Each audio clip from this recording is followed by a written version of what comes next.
Voilà, gloire à Dieu. Le groupe musical va aller s'asseoir tranquillement. Et vous asseyez tranquillement. Voilà. Bon, je demanderai à ceux qui mettent la fumée là. C'est dans la véranda de l'enfer, il y a fumée comme ça.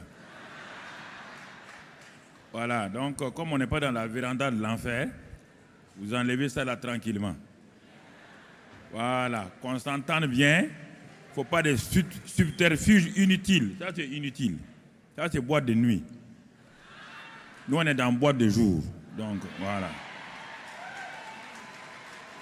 Enlevez ça là et puis on est tranquille. Gloire à Dieu. Gloire à Dieu. Voilà. Je vais vous donner un message bonus. Quand on dit bonus, ça veut dire que... Quand on dit bonus, ça veut dire que c'est bon, non? Dans bonus, il y a bon. Il y a un plus là-dedans. Gloire à Dieu. On dirait que votre climatiseur là, ne marche pas sur la chair aujourd'hui.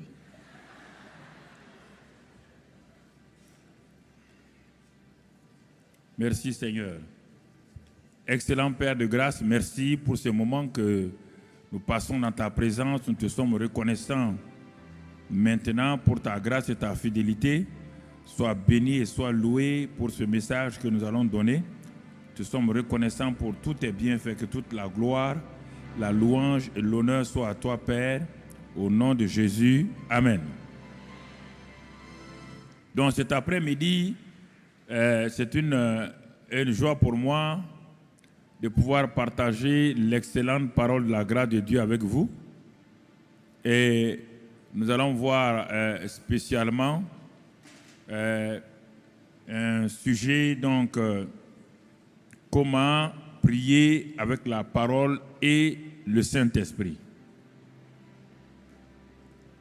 Parce que c'est dans le domaine de la prière que les gens aiment la prière. Et c'est dans ce domaine que malheureusement beaucoup de gens sont frustrés. Si les chrétiens avaient des exaucements à leur prière régulièrement, ils seraient les gens les plus heureux sur terre. Quand tu vois un chrétien qui est frustré, un chrétien qui court à gauche, à droite, ne demande pas, ne pose pas de questions, c'est que ses prières ne sont pas exaucées. Alors quand les prières ne sont pas exaucées, soit on me dit, c'est l'église dans laquelle nous sommes qui ne sait pas prier, ou bien c'est notre pasteur qui n'a pas de puissance, ou bien, en tout cas, on cherche un moyen pour que nos prières soient exaucées.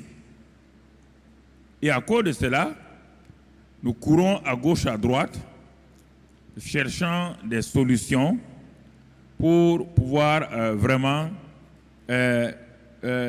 échapper de cette étrange situation dans laquelle nous nous trouvons. Alors, cet après-midi, je voudrais tout juste, point par point, nous allons avoir une exhortation.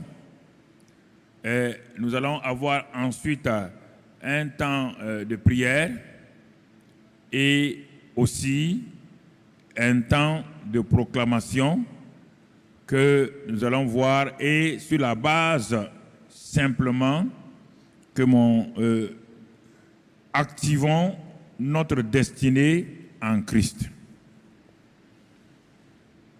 Écoutez-moi très bien.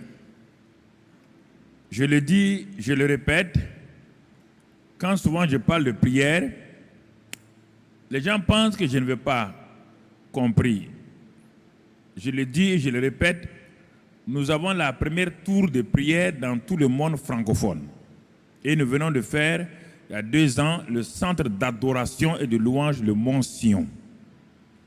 Donc, nous avons tout un immeuble pour la prière, et un deuxième immeuble vient d'être fait pour l'adoration et la louange. Donc, si je n'aimais pas la prière, et si je ne connaissais pas l'importance de la prière, je ne vais pas aller mettre de l'argent dans des bâtiments où uniquement on prie et où uniquement on adore, on loue le Seigneur. C'est parce que j'ai vu l'importance de la prière. J'ai vu les résultats de la prière. Et je peux dire, quand je prie, mon taux d'exaucement de la prière dépasse les 60-80%. Or, beaucoup de chrétiens, les meilleurs sont à 40% de leur exaucement.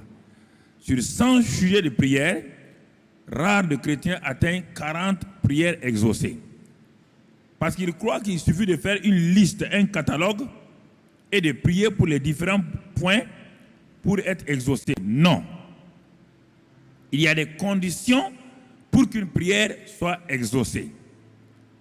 Donc, si on ne remplit pas ces conditions-là, il ne s'agit pas d'aller faire 21 jours de prière. Il ne s'agit pas d'aller faire, on peut aller faire 155 jours de prière et on sort frustré. Et on sort abattu.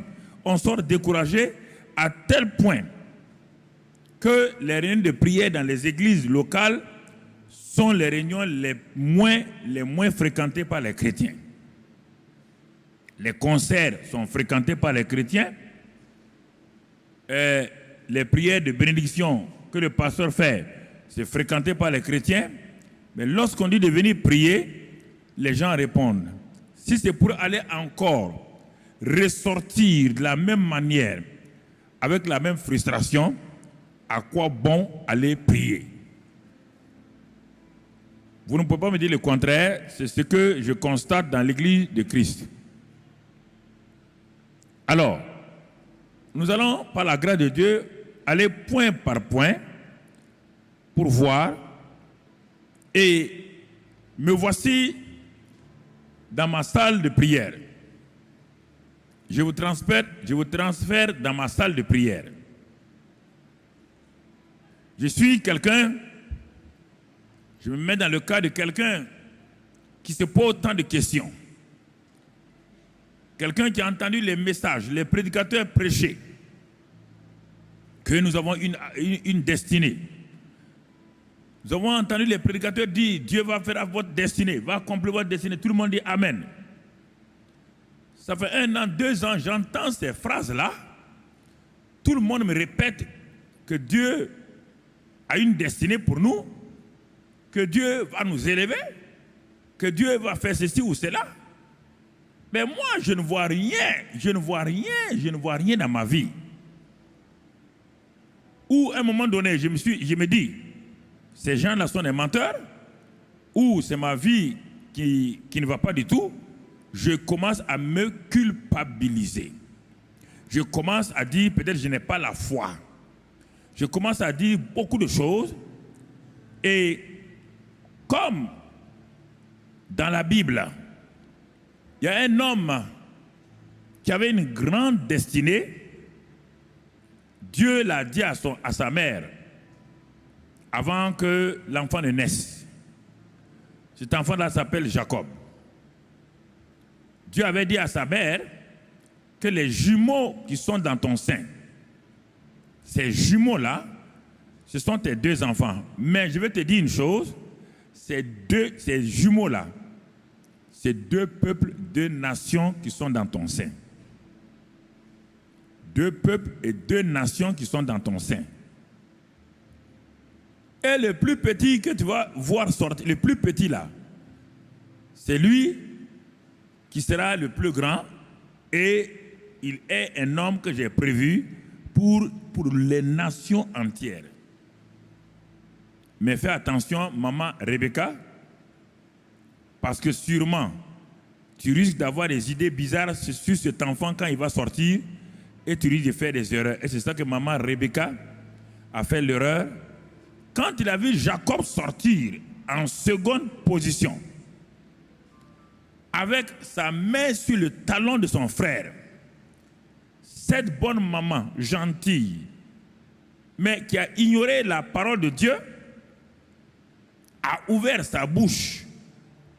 Au lieu de dire, puisque Dieu dit que cet enfant sera la tête, au lieu de chercher un mot hébreu, tête, champion, vainqueur, prince, non, elle regarde la réalité qui est là au lieu de regarder la vérité de Dieu.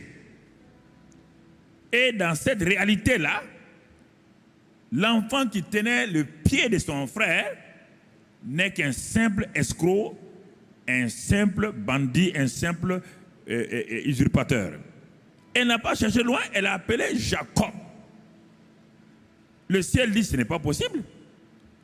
Je viens de lui dire, quand il y avait des mouvements dans son sein, j'ai dit à cette maman, quand elle est partie prier, je lui ai dit que les enfants qui sont dans son sein là, ce ne sont pas des enfants simples, hein? Ce ne sont pas des jumeaux simples. C'est deux nations, deux peuples qui vont sortir. Donc de faire attention. Deux peuples, deux nations qui vont sortir. Et le plus petit qui va sortir là, il a une destinée extraordinaire. La maman devait chercher un nom pour cet enfant, mais elle a laissé la vérité, elle est partie s'agripper à la réalité. La vérité n'est pas la réalité. La réalité, elle est palpable, physique. La réalité, on la sent. La vérité, on ne la sent pas. La vérité, elle est invisible. Mais quand elle se manifeste, elle efface la réalité et vous entrez dans votre destinée. Écoutez-moi, je veux faciliter votre vie de prière.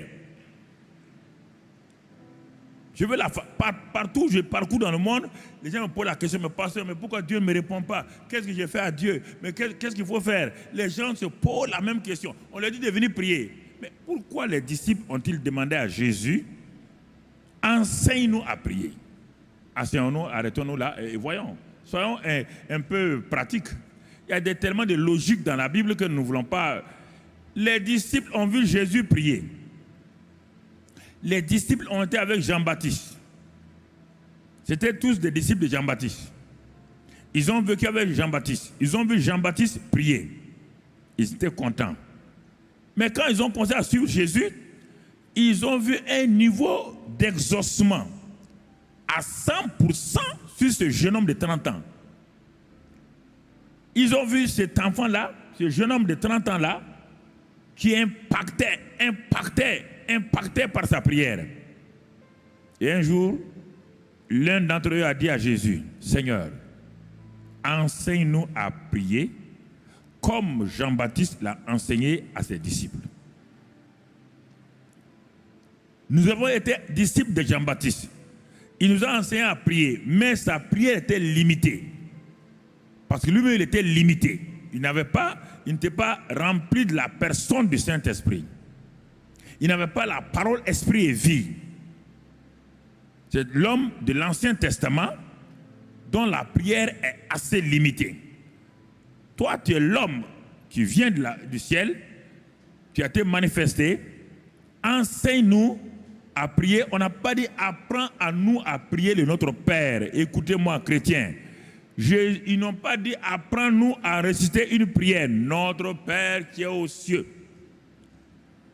Que ton nom soit... Non. Le problème, les gens ne comprennent pas le langage biblique. Quand vous ne comprenez pas, actuellement, il y a beaucoup de dictionnaires en grec et en hébreu.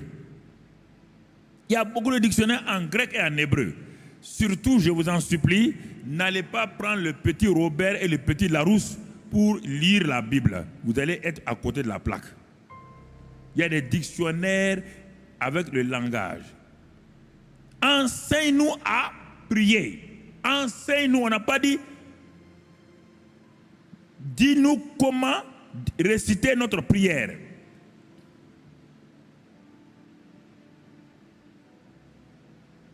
Et c'est ainsi que Jésus a commencé avec la prière d'importunité. Tout de suite, il a commencé la prière d'importunité. Un premier enseignement. Un homme qui avait un ami. Son ami est venu, deuxième ami est venu en pleine nuit. Il était fatigué, il n'a pas à manger. Et Jésus a enseigné comment la prière d'importunité. Et puis il a enseigné le B.A.B.A., l'école primaire de la prière. Demandez, vous recevrez. Le lycée, cherchez, vous trouverez. L'université, frappez, l'on vous ouvrira. Ah, tout de suite, il a enseigné, lisez dans Luc. Mais plus tard, il va plus loin. il va prendre la prière persévérante de la veuve. Jésus est en train de les enseigner pratiquement qu'est-ce qu'est la prière. Ce n'est pas des mots, ce n'est pas des mots, ce n'est pas des agitations, ce n'est pas courir à gauche, à droite. Non, non, non, non, non, non, non, non, non. Non. La veuve a été exaucée. La prière peut être comme quelque chose, comme la veuve, le juge a dit à la veuve, elle va me casser la tête. Jésus dit, si l'homme qui avait des pains, il s'est levé pour donner, il s'est levé à cause de son importunité. Donc dans la prière, il y a des aspects d'importunité, il y a des aspects de persévérance.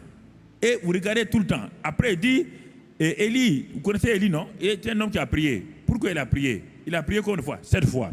Donc aussi, il y a plusieurs aspects de la prière. La prière, ce n'est pas d'aller s'enfermer 21 jours avec des sujets, bam, bam, bam, bam, bam, bam, bam, bam, bam. Non, non, non. C'est simplement des récitations que vous faites. Puisque quand les gens sortent, ils n'ont pas d'exaucement. J'ai dit, la prière n'est pas prière tant qu'il n'y a pas un exaucement. Ce n'est pas une prière, c'est une récitation. Toutes les religions prient. Il n'y a pas une religion qui ne prie pas. Mais les autres religions ne demandent pas un exaucement, demandent à toutes les autres religions, ils ne demandent pas ils prient pour calmer leur conscience. Ils prient un Dieu lointain. Il n'y a que le christianisme qui prie un Dieu qui écoute et qui exauce. Tu es un Dieu qui écoute la prière. C'est pourquoi tous les hommes viendront à toi. Donc vous comprenez? Ce sont des choses très très importantes que vous devez discerner. Quand vous discernez cela, votre vie va commencer à aller de l'avant, vous allez progresser et vous allez voir la grâce de Dieu se manifester. Alors, quand on regarde toutes ces choses-là, quand on regarde l'Ancien Testament, comme je viens de le dire, et ensuite les disciples qui ont demandé à Jésus, enseigne-nous à prier, et quand on regarde tout cela, et on revient à Jacob, maintenant que cet enfant est né, et que sa maman a prononcé une parole négative sur sa vie, qu'est-ce qui va se passer? Les paroles de la maman ont suivi l'enfant pendant plus de 20 ans. Dès qu'on l'appelle Jacob, quand il répond, ça veut dire escroc.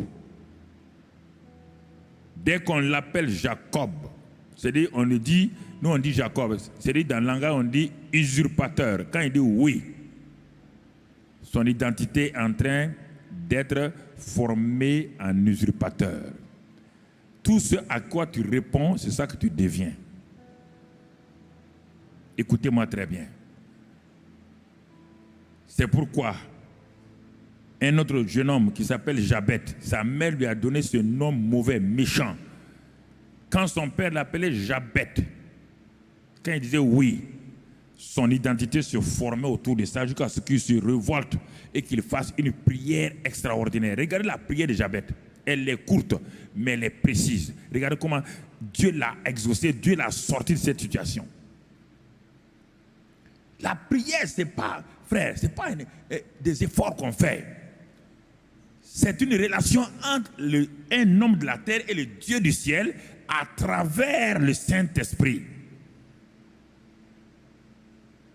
Si tu n'es pas sûr que le Saint-Esprit transmet ta prière au siège, mon frère, ça veut dire que ta prière n'a pas dépassé ton plafond. Et si ta prière n'a pas dépassé ton plafond, sois sûr que tu seras un homme, une femme, donc frustré, qui sortira de ce temps de prière-là avec la frustration. Avec la frustration.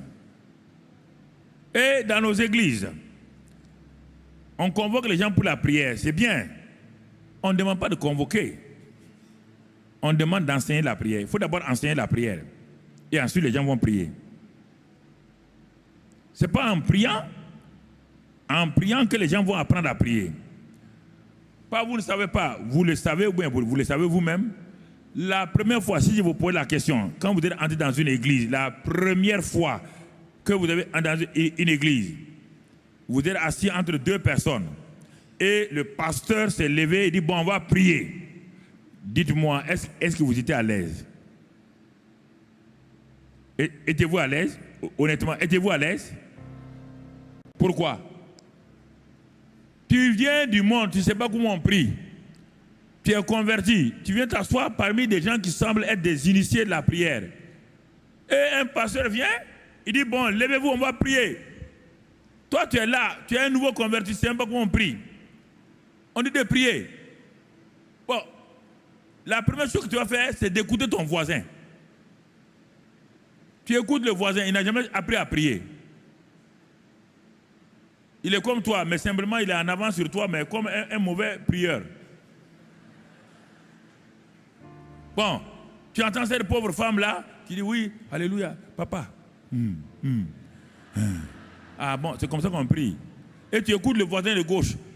Lui, il dit, Seigneur, aie pitié de nous. Aie pitié de nous. Donc, quand tu sors là-bas, la prière c'est quoi? Aie pitié de nous. Aie pitié de nous. Aie pitié de nous. Aie pitié de nous. Bah, c'est le problème. C'est pourquoi l'enseignement est le moyen le plus sûr et certain d'enlever les voiles d'ignorance, les voiles d'échec, les voiles de défaite de la vie des gens.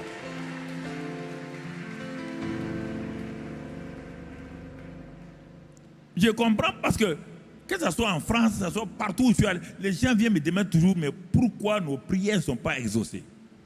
Et je suis obligé de prendre du temps, et c'est pourquoi chaque année, je vais prendre 3 mois pour enseigner sur la prière. J'enseigne par thème. Vous entendez? J'enseigne par thème. Vous ne pouvez pas dire aux gens d'avoir la foi sans dire qu'est-ce que la foi, d'où vient la foi. Quels sont les genres de foi? Il y a la foi qui vient de la parole, Romains 10, 17. Il y a l'autre foi qui est un simple don du Saint-Esprit qui le manifeste comme il veut à chacun. Ça, c'est une foi extraordinaire. Mais l'autre foi qui vient du réma vient du fait que tu as étudié la parole de Dieu, tu as reçu un réma, et maintenant avec ça, 90% du temps, c'est avec la foi venant du réma qu'on fonctionne. Mais les 10% là, c'est la foi surnaturelle. De 1 Corinthiens 12. Quand elle est là, tu fais des choses, toi-même tu es fou, tu fais ça, et tu vois, tu sais que c'est ça. Il n'y a même pas un réma posé. Non, c'est une foi surnaturelle qui est en toi et qui te fait oser aller là où les médecins disent que ce n'est pas possible, aller là où les gens te disent financièrement ce n'est pas possible. Ça, c'est, donc, si tu ne connais pas ça, on dit la foi, et la foi. C'est comme si on dit un maître nageur qui se tient au bord de la piscine et une pauvre femme ou bien un homme en train de se noyer. Il lui dit, tiens ferme. Il va tenir quoi? Il va tenir l'eau? Il va tenir l'eau, hein? La seule chose, c'est de faire quoi? De lui jeter quoi? Bouée de sauvetage. Tu lui jettes un pneu ou une chambre à air, il met, même s'il ne sait pas prier, il ne sait pas tenir, mais s'il met ça, la chambre à air va le tenir. Et tu le tires, tu l'amènes au bord. On dit aux gens, frère, tiens ferme. Tiens ferme sur quoi? Non, ça ira, tiens ferme. Il va tenir sur quoi? Le monsieur est déjà à terre. Il va tenir sur quoi? C'est pourquoi il est important d'enseigner d'abord, pratiquement, avant d'aller là-bas. Donc, ainsi, Jacob a souffert. Et un jour, c'est Isaïe qui nous montre. Dans Isaïe 40, Isaïe nous dit que avant que Jacob n'ait été transformé en Israël, c'est-à-dire prince avec Dieu, voici la prière de Jacob. Et comme la prière de plusieurs d'entre nous. Quelle est cette prière-là? On trouve dans Isaïe 40, verset 27. Là-bas, il est écrit, pourquoi dis-tu? Voilà ce que et Dieu répond à Jacob. Pourquoi dis-tu Jacob? Pourquoi dis-tu Israël? Vous voyez bien, Dieu parle à Jacob et il parle à la même personne qui s'appelle Israël. Tu dis, ma destinée est cachée devant l'Éternel, mon droit passe inaperçu devant mon Dieu. Ma destinée est cachée et mon droit passe inaperçu devant mon Dieu. Il dit, mais pourquoi tu dis cela? Regardez bien, vous qui êtes devant moi là, c'est la même question que vous avez posée tant de fois à Dieu. Je ne comprends pas ma vie, Seigneur. C'est la même question. Pourquoi cela m'arrive? Jacob disait ça. Ma mère m'a dit que tu as dit que je suis ça, je suis là, mais je ne comprends pas. Mais pourquoi ça ne va pas? Plein de gens sont en train de crier, de verser des larmes régulièrement. Pourquoi Dieu? Ma vie est-elle ainsi? Pourquoi on dirait que tu t'acharnes contre moi? Et c'est ça qui a amené les gens à penser que Dieu est un briseur de vie. Dieu m'a brisé. Dieu t'a brisé, tu es encore là. Si moi-même je te brise, je ne veux pas rester ici. Vous prenez des mots, je sais d'où vous prenez ces mots-là, je peux vous les dire, tous ces mots brisés, vous avez entendu. Mais Dieu, quand il parle à David, il dit, mais ce qu'il veut là, c'est un cœur brisé. Un cœur brisé, ça veut dire quoi? Il n'a pas dit que lui, il a brisé le cœur de David. Un cœur qui n'a plus confiance en lui-même. Un cœur qui s'abandonne à Dieu. Un cœur qui dit, Seigneur, je n'ai rien d'autre que toi. Mes yeux sont fixés sur toi, je ne peux rien faire, comme Josaphat. C'est de ça qu'on parle. On n'a pas dit que Dieu brise-moi. Toi, tu vas dire à Dieu de te briser. Pourquoi il va te briser? Tu es qui va te briser? Et pourquoi? Quel est le but quand il te brise là? Qu'est-ce qu'il cherche? Quand Dieu te brise là, quel est le but? Dis-moi. Viens prendre un micro et dis-moi, Dieu m'a brisé parce que Dieu veut que je sois saint. Est-ce que Dieu brise quelqu'un? La sanctification vient de l'œuvre de Christ. Hébreux 10. Par l'offrande du corps de Christ, il nous a sanctifiés une fois pour toutes. 1. La sanctification vient deuxièmement, Jean 17. Ta parole sanctifie-moi et ta parole sanctifie les gens. C'est fini. Dieu ne brise pas quelqu'un pour être sanctifié. La sanctification, il l'a fait à la croix de Calvaire.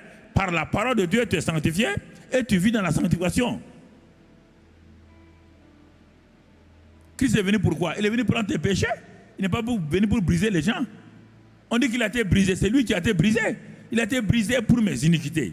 Pourquoi tu peux pas mettre ça sur toi? C'est Christ qui a été brisé. Le manque de la connaissance de Dieu est terrible pour les chrétiens. Quand je les entends, ils se détruisent eux-mêmes par leurs paroles.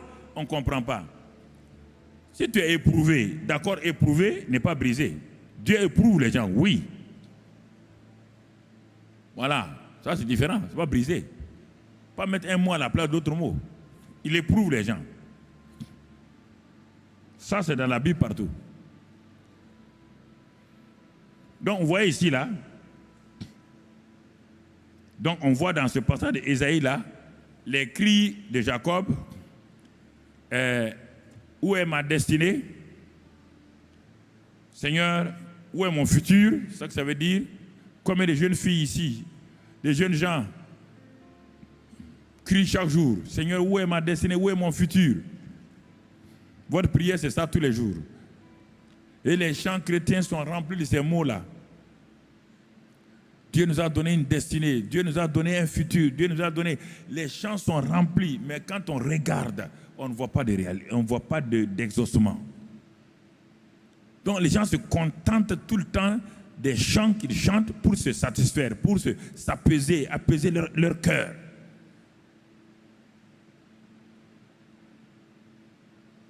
Quand un chanteur vient, il se lève, il dit, oui, Dieu nous a donné Canaan. Tout le monde, alléluia.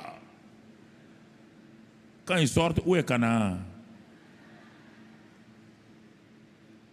Où est Canaan? Où est Canaan? Mais vous me regardez comme ça. Regardez autour de vous, regardez partout, regardez vos camarades chrétiens qui ne vont même plus à l'église. Quand vous les appelez, ils disent non, eux ils ne vont plus à l'église, ils sont déçus. Pourquoi? Parce que non exaucement de prière. Et quand il vous regarde vous-même qui voulez témoigner là, il voit que vous n'avez pas une vie d'exaucement de prière. Il se dit, mais si toi-même tu n'as pas d'exaucement, on connaît ta vie, tu veux nous amener pour te suivre là-bas? Donc, c'est pourquoi, frères et sœurs, j'ai voulu m'arrêter parce que les 2 ou 3 messages que j'ai donnés, ça suffit largement pour le thème. Mais j'ai voulu m'arrêter cet après-midi-là pour qu'on partage concernant les cris, Seigneur, où est ma destinée, où est mon futur? Maintenant, comment, à travers la parole et la connexion du Saint-Esprit, je peux avancer personnellement, moi-même, sans que je sois dirigé par un pasteur ou pas. C'est pourquoi je suis venu ici cet après-midi, simplement avec le guide pratique de prière, pour te montrer. Et simplement, le tome 1, tu vas voir, c'est avec ça que je vais te conduire dans ton temps de prière maintenant. Simplement. Je me mets à la place d'un chrétien. J'ai tout fait, je suis allé à gauche, j'ai fait des prières longues, j'ai fait des jeûnes, mais je suis frustré, ça ne va pas. J'ai recommencé des jeûnes longs, des jeûnes moyens, des jeûnes courts, toutes sortes de jeûnes, ça ne va pas. Rien ne change dans ma vie. Maintenant, on m'a dit que c'est les démons. J'ai pratiqué la démonologie, ça ne va pas. J'ai pratiqué la satanologie, ça ne va pas. Tout. Maintenant, je suis découragé. Dieu me dit, mon fils, moi, je n'ai pas bougé. Tu n'as pas vu dans Hébreux 4, verset 16, que je suis assis sur le trône de la grâce. Approchez-vous de ce trône-là de Dieu. Avec quoi? Simplement avec foi, avec assurance. Et je vous écoute, il dit, mais je n'ai pas bougé. Je suis assis sur le trône de la grâce. Je suis assis simplement sur le trône de la grâce. Mais je t'ai vu, toi tu m'as déplacé, tu m'as mis sur le trône de la loi. Et le trône de la loi, on ne répond pas là-bas. On vérifie si tu es bon, tu n'es pas bon. Si tu n'es pas bon, on te châtie. Mais le trône de la grâce, c'est différent. Quand tu t'approches de moi, tu ne me vois pas comme un Dieu de grâce. Tu me vois comme un Dieu dur, un Dieu qui impose les choses aux gens. Et c'est pourquoi tu viens, oh Seigneur, tu vois, oh Dieu. Et il dit, mais pourquoi tu pleures? Mais pourquoi tu pleures? Est-ce que qui est assis sur le trône, c'est Satan ou c'est Dieu? N'as-tu pas lu dans Matthieu 6, mon fils te dire, entre dans le lieu secret, là où il y a ton père qui voit, qui te le rend. Il dit, ton père est là, il voit dans le lieu secret. Le lieu secret, c'est lorsque tu décides dans un salon, dans une des toilettes, n'importe où que tu as décidé que c'est ton lieu secret où tu veux rencontrer Dieu. Dieu veut te rencontrer n'importe où. Mais sache qu'il est déjà là et qu'il va te le rendre. Et qu'il t'écoute, il est là. Mais en ce moment-là, ton attitude va changer. Pourquoi vous criez sur Dieu? Je vous pose la question. La prière que vous faites là, Jésus apparaît ici tout de suite là. Il y a quelqu'un qui va s'arrêter comme ça, dire comme ça. Je vous pose la question. Vous avez le courage de dire à Jésus maintenant, oh, Seigneur, on va prier, alléluia. Oh, papa. Vous avez, même un ange apparaît ici. Tu vas faire ça? Il faut apprendre selon la Bible. Comment on prie selon la Bible. Ne suivez pas les gens pour suivre. Qui que ce soit. Je ne veux pas même que quelqu'un me suive. C'est important. Des choses qui ne fonctionnent pas. Regardons simplement. Je suis dans ma chambre, ou bien je suis un travailleur. Bon, il y a un break entre 13h, on nous dit bon, entre 13h et 14h. Au lieu que les gens, j'aille manger avec mes camarades, je cherche une petite salle là, j'ai mon livret de guide de prière, je me cache là-bas et je passe 30 minutes dans un temps de prière. Mais si je veux prier comme je prie à l'église, sûrement on viendra me chasser. On viendra me chasser. Mais alors, qu'est-ce que je dois faire? Je dois voir comment Dieu agit. Tu entends? Donc, je suis assis. Je commence par des petits cœurs simplement. Je suis conscient de deux choses. Le Saint-Esprit est en moi quand je suis rentré dans cette salle. Le Saint-Esprit est en moi. Deuxième chose, la Bible dit que le Père est là. Le Père est là, il m'entend. Donc, toute mon attitude de prière va changer.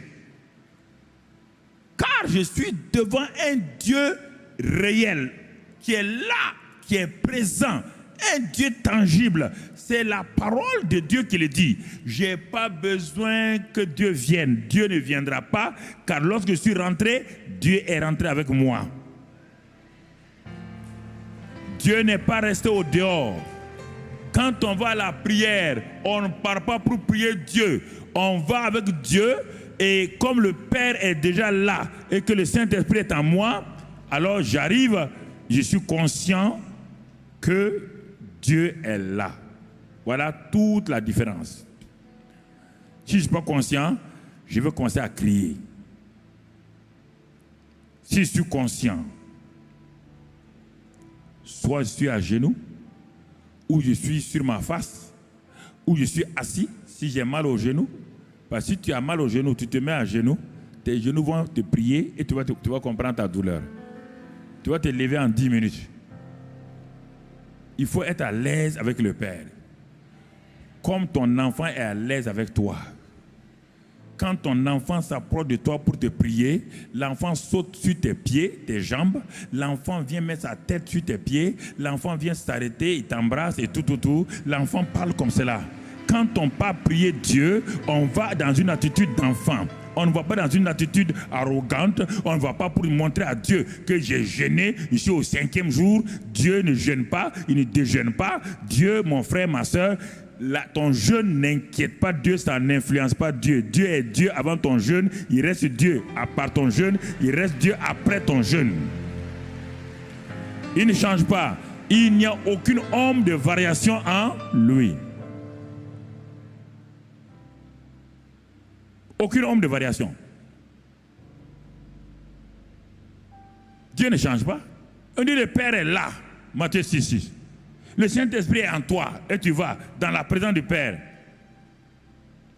Le Saint-Esprit est en toi. Il dit qu'il est assis sur le trône de la grâce. Hébreux 4:16. Il dit approchons-nous avec un cœur sincère, avec assurance. La seule chose, qu'il n'y ait pas une mauvaise conscience en moi. C'est ça que le Père ne veut pas. S'il y a une mauvaise conscience en moi, j'ai beau prier 3 heures, je sortirai sans aucun exaucement. Parce que la Bible dit, si ton propre cœur te condamne, qu'est-ce que Dieu va faire? Si ton propre cœur te condamne, ton propre cœur va empêcher ta foi de s'exercer. Même si Dieu veut te donner quelque chose, tu ne l'auras pas. Donc c'est ça. Apprenons à prier par la parole et le Saint-Esprit. Et aujourd'hui, je suis un chrétien, j'ai entendu les pasteurs prêcher votre destinée. Vous avez une destinée, vous avez tant. Dieu fait de grandes choses, Dieu a fait tant. D'accord. Mais moi, je ne vois rien. Je ne vois rien. Ou je vais traiter le pasteur de menteur, ou à la fin, je vais croire que c'est moi qui ne vaux rien. Et les deux positions, résultat, pas d'exaucement. Alors, je m'assois.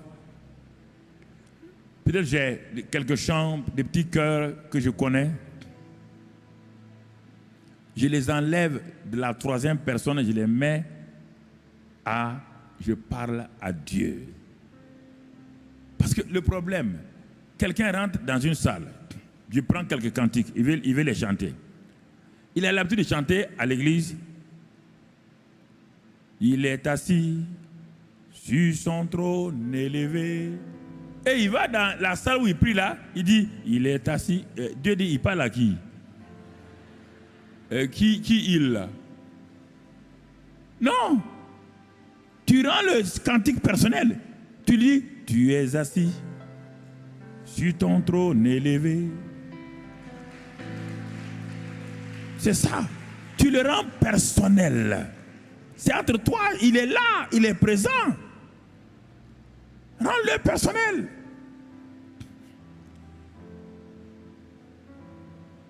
Il est Dieu. Non, non, non, il n'est pas Dieu. Tu es Dieu. Et ton trône est... Tu mets ça. Toi-même, tu appliques tes propres mots. Nous avons l'habitude de chanter. Par exemple, où nous chantons Dieu m'a tout donné. Hey, ouais, ça, on est ensemble, on chante ça.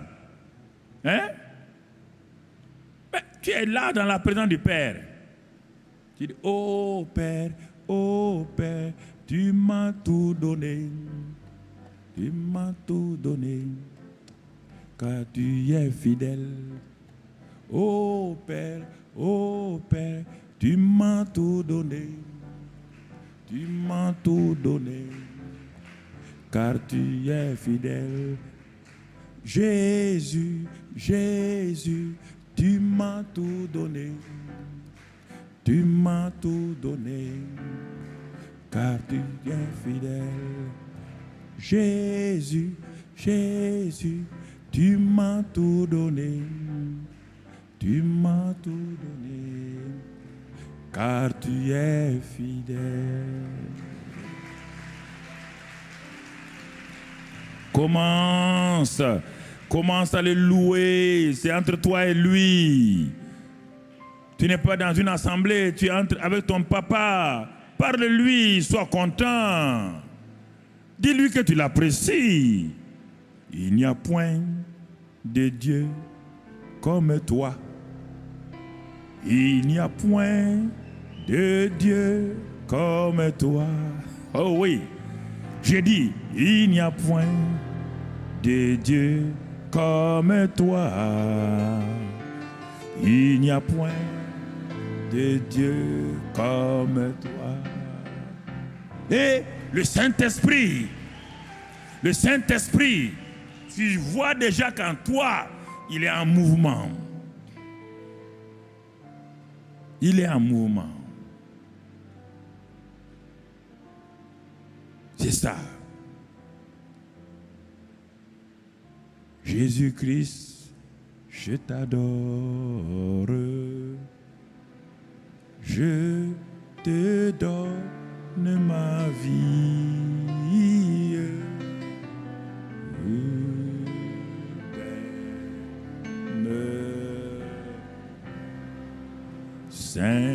Saint-Esprit, je t'adore.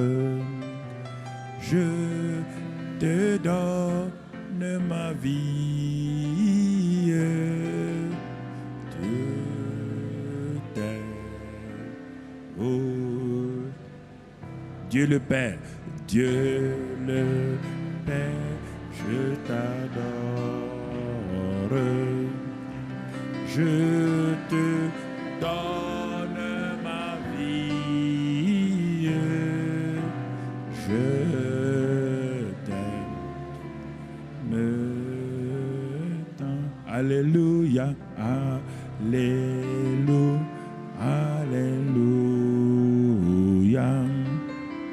alléluia, alléluia, alléluia.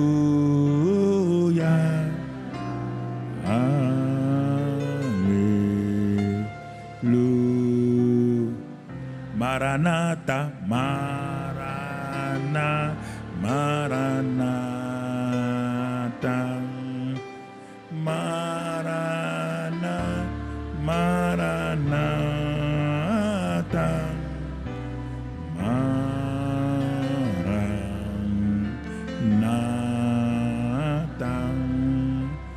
Maranatha,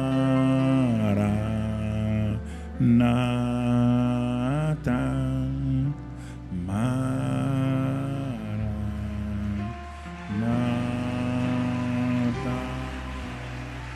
La présence du Saint-Esprit, le glorieux Saint-Esprit, Quand on élève Jésus,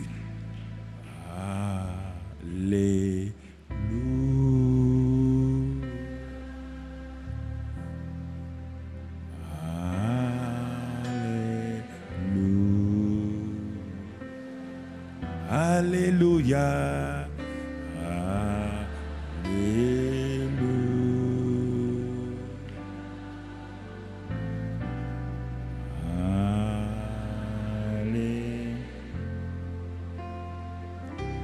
Jésus présent, Jésus présent, Jésus présent, Jésus présent, Jésus présent.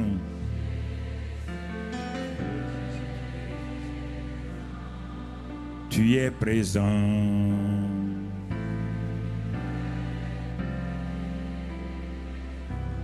Tu es ici, tu es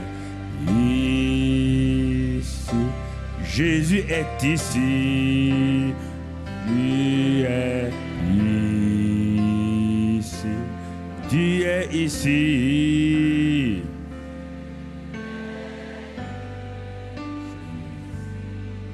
Tu es ici.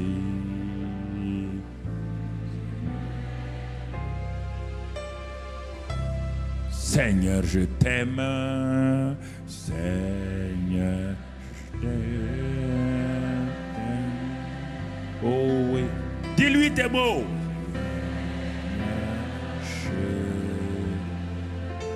Je t'adore.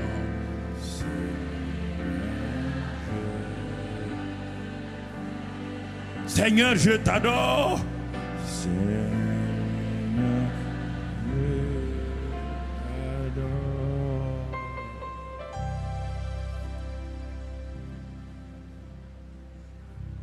Indoro andabras kondaraida, iroko andoro kibaba bas kondoro yamba barenda. O yakaraba kandos kuri andabraba bandos kuri de kedaba kandos kuri de kabando. Iroko bokoro indakri koroto koma mamangoro skin la raida. Ria koroskin da brohon mankandara ta koroskondo blarianda. Rita kababa kondos kuri andabraidos kuri da lainda. Oh, Gio kondos kuri akabando koros kuri kanda barahando yanda. Angoro yanda yudo yan babarai kondor skinda braida. Oh, kiri kandor kindimbro korboro da kendolor yanda brait koro yanda. Ongoros kondoro yanda yando mongondos kuri yanda braida.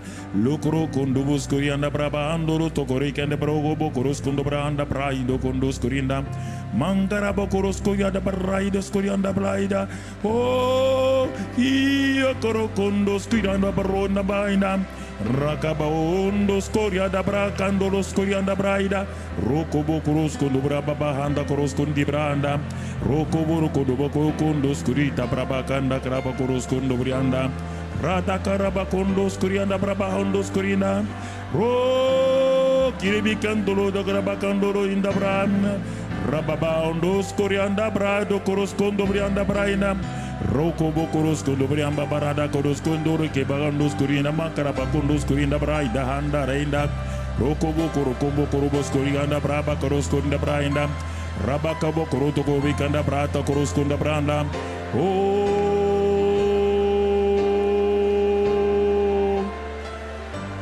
glorieux Saint-Esprit, glorieux Saint-Esprit, glorieux Saint-Esprit, glorieux Saint-Esprit.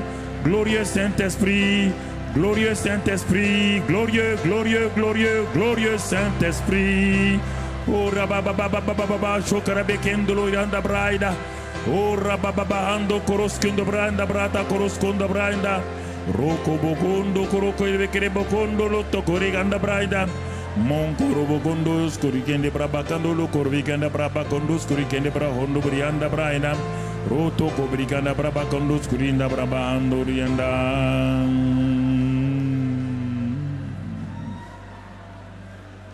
Oh, Alléluia. Jesus. Jesus. Jesus. Jesus. Jesus.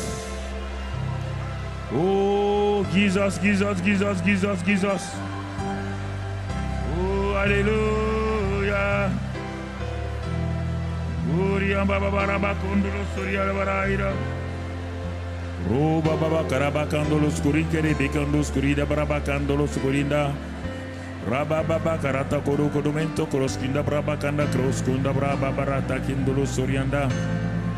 Iraba kandolo skurinda braba kando skurinda. Roto kobrika baba para ta koroskondo brianda braida. Iro kohondo inda braba kandolo skuri bakandraida. Riba koroba kodos kuri kendi broko bakara bakandala to korinda. Roto kobrika anda braba kodos kuri kendi brondo inda braba kandos kurina. Roto kobrira bakandos kuri.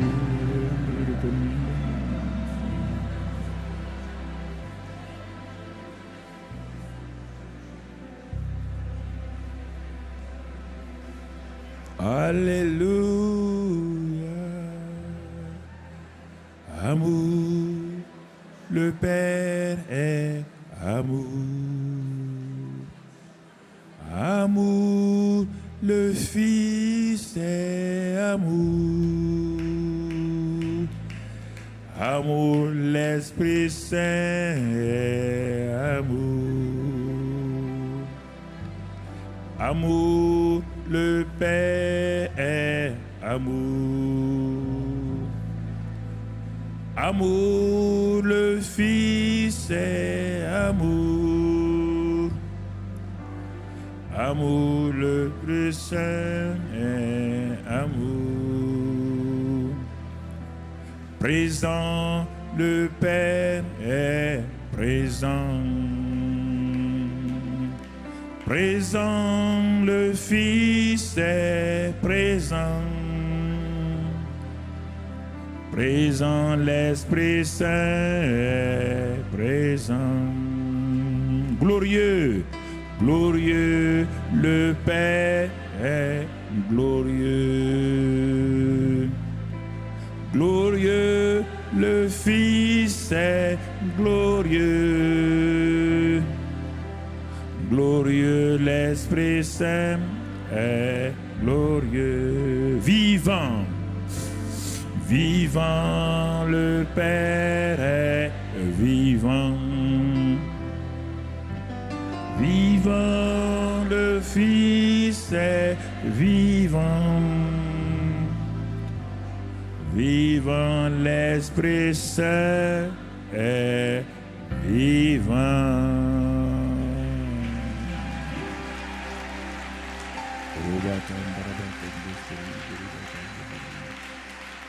Alléluia.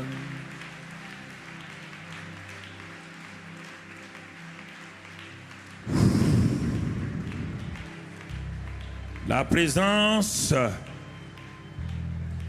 du Saint-Esprit commence à remplir ma chambre de prière. Toutes ces choses, ces frustrations que j'ai amenées dans cette salle de prière sont en train de partir. L'atmosphère est en train de changer. Mes pensées négatives sont en train de partir. Oh, je commence à réaliser que le Père est réel, que son amour est réel. Alors, j'ai une assurance, je vais avancer dans ma prière. Assoyons-nous quelques minutes. Je suis dans ma salle de prière. J'ai mon livre Guide pratique de prière. Je suis à la page où on est dit « Activons notre destinée en Christ ». C'est ça mon problème. J'ai entendu, on active. Tout le monde parle de destinée. Moi, je ne vois pas de destinée. Je ne fais que tourner en rond, tourner en rond, tourner en rond. On me parle de destinée. Mais pourquoi? Parce qu'on dit activer. La destinée est là, on dit de l'activer. Ah. Seigneur, qu'est-ce que tu nous dis? Oh Dieu, je te remercie. Car la Bible dit dans Éphésiens 1, 3 à 6, nous connaissons ce passage-là, Éphésiens 1, 3, que nous avons été bénis de toute bénédiction dans les lieux célestes en Christ. Ah, je suis un homme béni, je suis une femme bénie. Pourquoi? Parce que Romains 8, 17 me dit que nous sommes héritiers et co-héritiers avec Christ. Nous sommes déjà. Je n'ai pas besoin de chercher à être héritier. Si nous sommes enfants de Dieu, si nous sommes nés de nouveau, Dieu dit clairement, nous sommes héritiers et co-héritiers.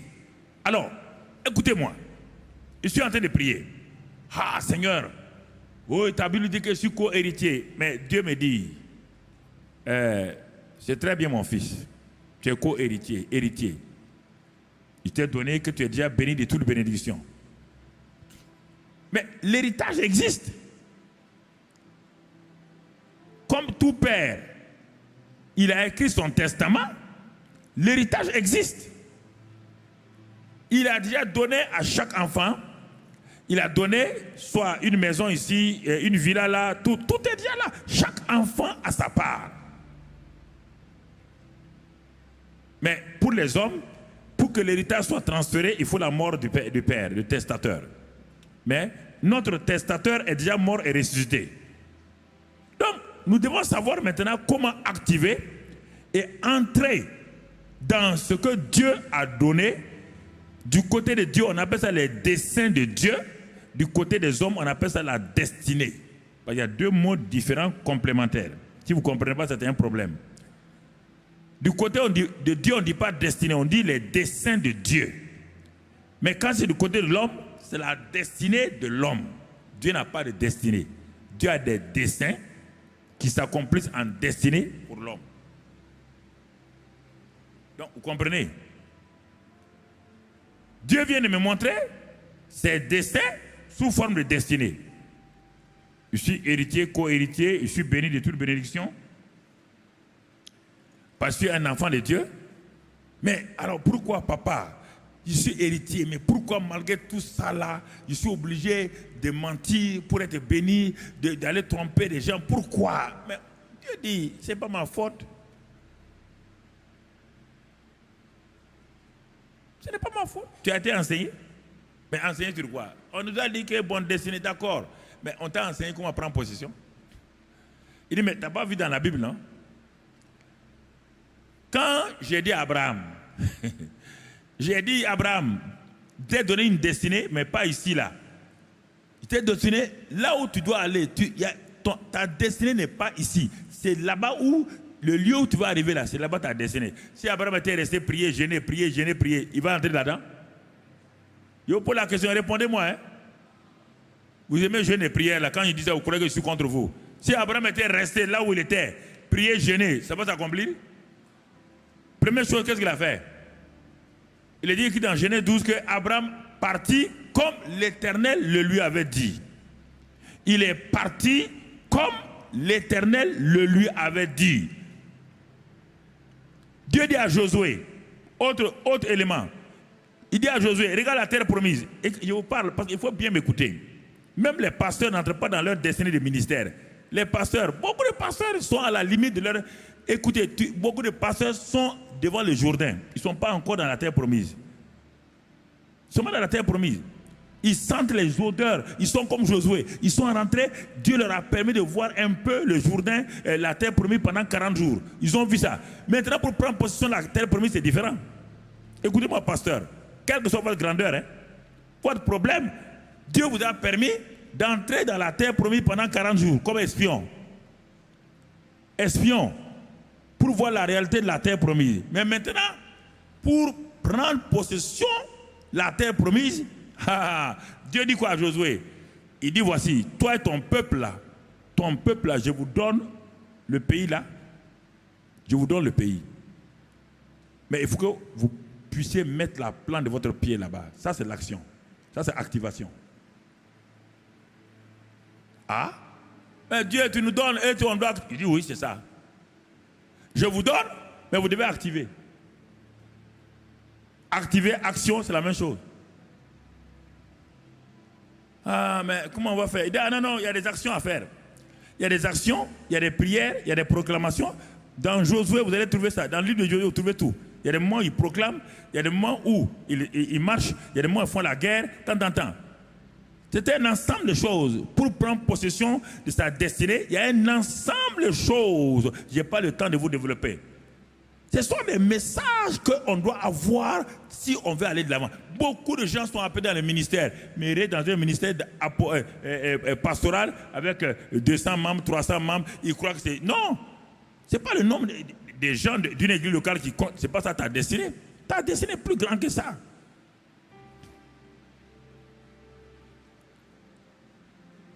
La destinée d'un homme. Regarde Jacob, on a commencé par Jacob. C'est pourquoi Jacob criait, où est ma destinée? Si c'est ça là, rouler mon oncle là-bas, le rouler, il me roule, on se roule. Si c'est ça ma destinée, ce n'est pas la peine. Dieu, c'est ça là, tu m'as créé pour ça? Avoir quelques petites percées à gauche, à droite là, quand les gens parlent de percées, c'est quelle percée? Le type il parle de chef de service à directeur de service, ça c'est pas percée. Quand on parle d'une percée, c'est plus que ça.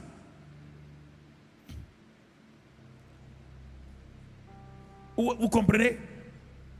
C'est ça le drame chez les chrétiens. Ils sont rentrés, ils ont vu Canaan. Dieu leur a permis de voir le lieu de la promesse. Mais ils n'ont pas pris position. Quand ils sont allés dans le lieu de la promesse, le lieu de la promesse était occupé par des Cananéens et avec des géants. C'est ce qui a fait même qu'il y a 10 qui ont complètement démissionné. Qui ont dit c'est pas possible, on ne peut pas prendre notre promesse là. Dieu ment. Dieu ment. Je vous dis, Dieu ment. C'est ça qui les a tués au désert. Toute destinée que Dieu vous a donnée, vous devez, mon frère, ma soeur. C'est ça que je vais. Ce soir là, on est en train d'aller doucement. On est en train d'aller doucement. Je suis dans ma chambre. Je suis en train de prier. Seigneur, je suis fatigué. J'ai dit beaucoup de choses. On m'a dit destinée, rien ne se passe. Dieu dit allons d'abord, étudions ensemble. Il ne faut pas aller prier sans avoir étudié. C'est là où on est en train d'étudier. On n'est pas arrivé à la prière. On n'est pas arrivé à la prière.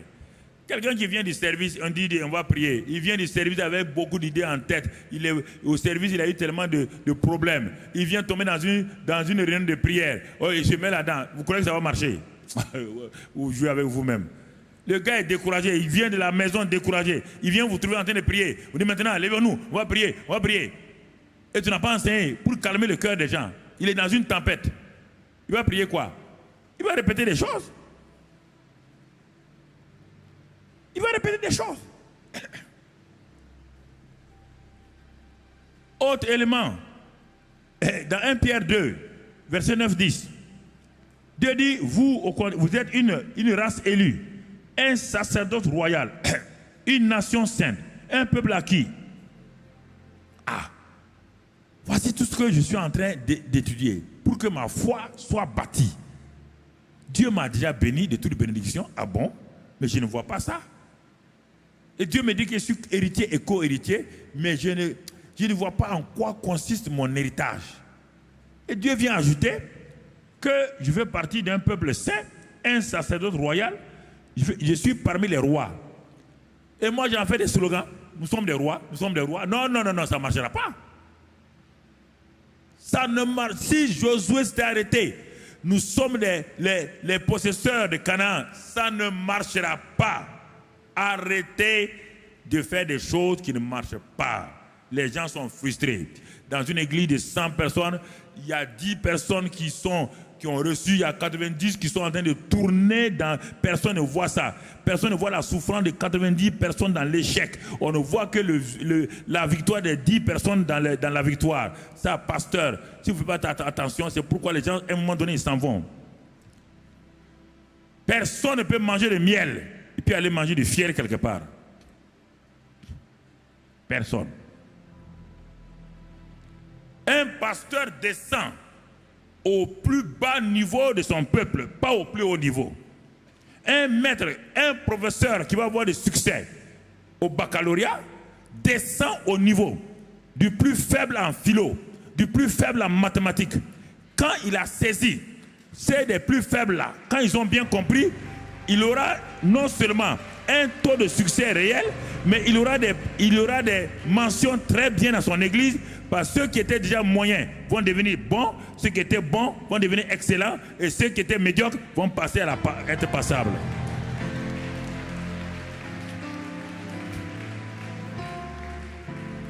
C'est ça la pédagogie, la communication spirituelle. La communication de prendre des choses que vous avez pour donner. La communication, c'est pas ce qu'on fait dans les écoles de communication.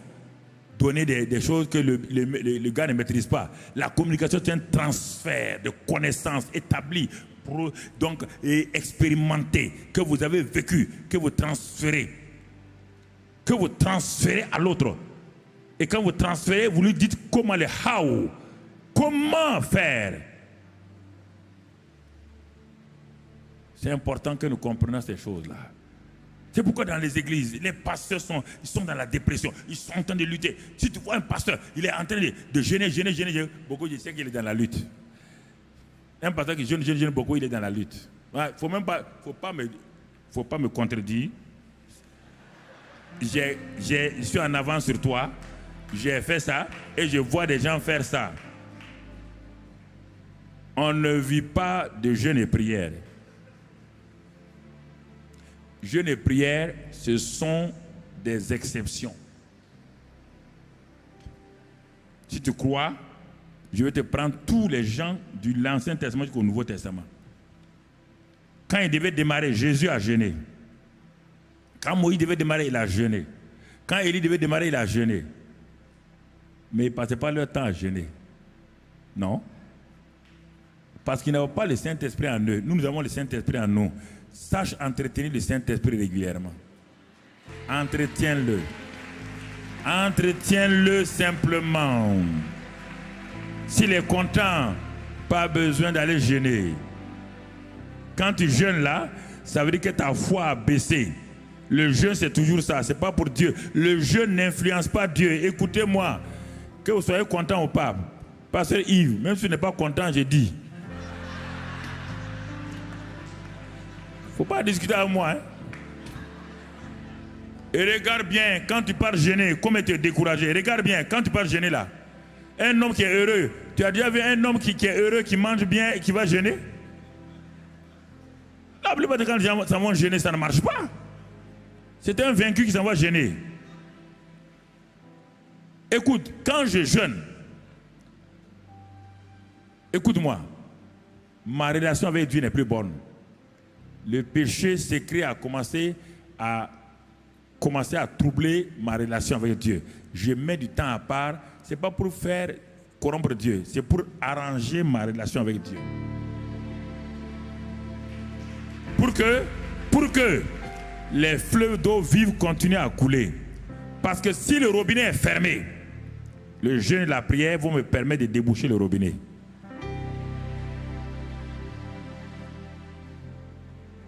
C'est ça, frère. Il faut bien comprendre le jeûne. Attendez, le jeûne n'a pas commencé avec vous, ça ne va pas se terminer avec vous. Il y a plein de livres de jeûne comme ça dans le monde là. Il y en a tout.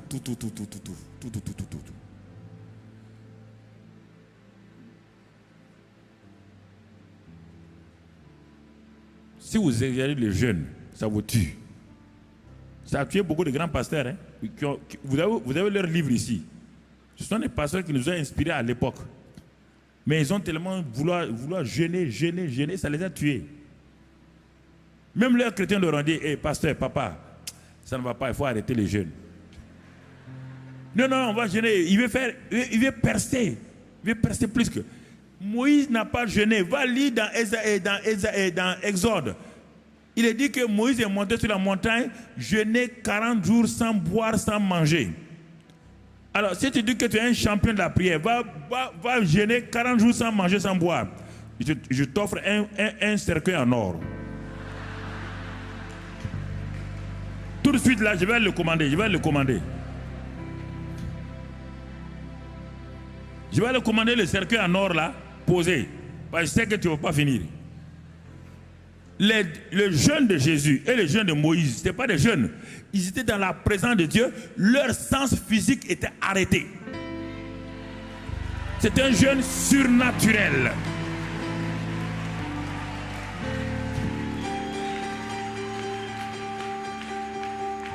N'essayez pas de faire des performances. Les jeûnes les plus extraordinaires que Daniel a menés, il les a menés avec des légumes et de l'eau. Et à cause de ça, l'ange Gabriel est descendu, l'ange Gabriel sont descendus et le ciel s'est ouvert pour lui.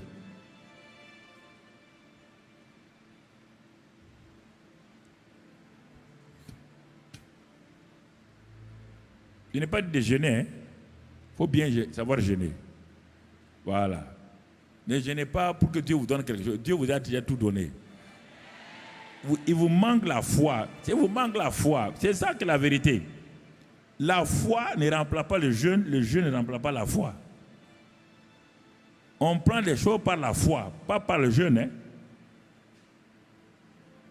Dieu vous a déjà béni en Christ.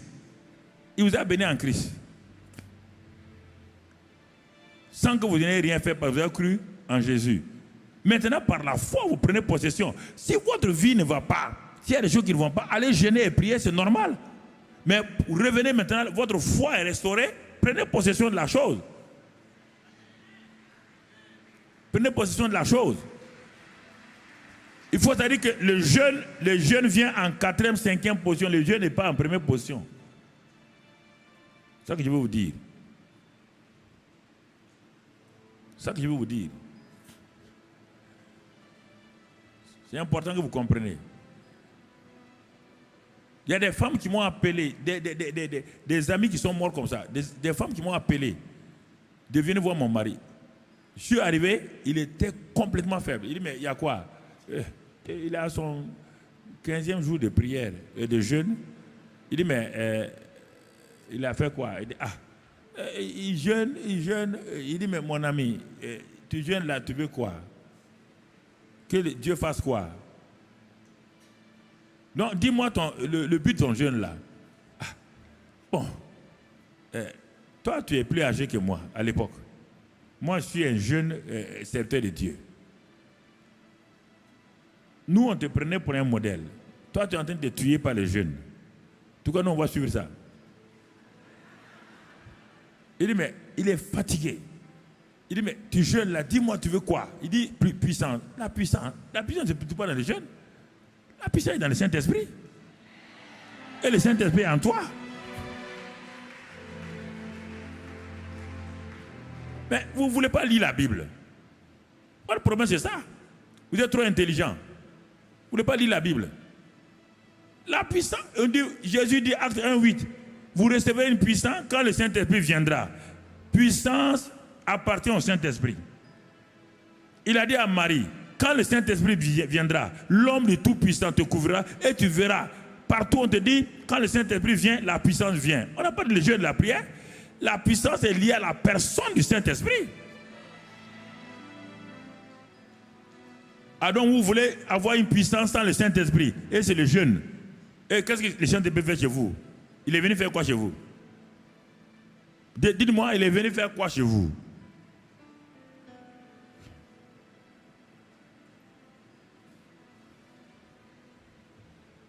Il est venu faire quoi chez vous? Je ne comprends pas.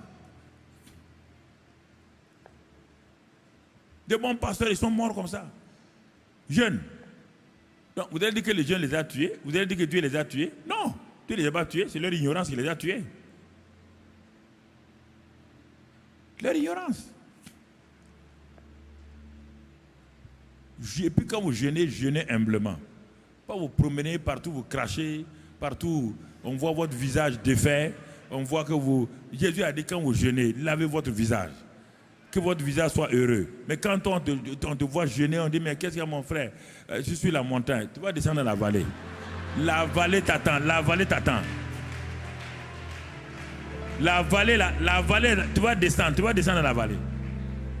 Tu vas descendre dans la vallée. Et tu vois, les démons sont dans la vallée. Et toi, ta maison est dans la vallée. Ta maison n'est pas sur la montagne. Ta maison est dans la vallée. C'est là-bas où les démons ils sont là-bas, ils t'attendent.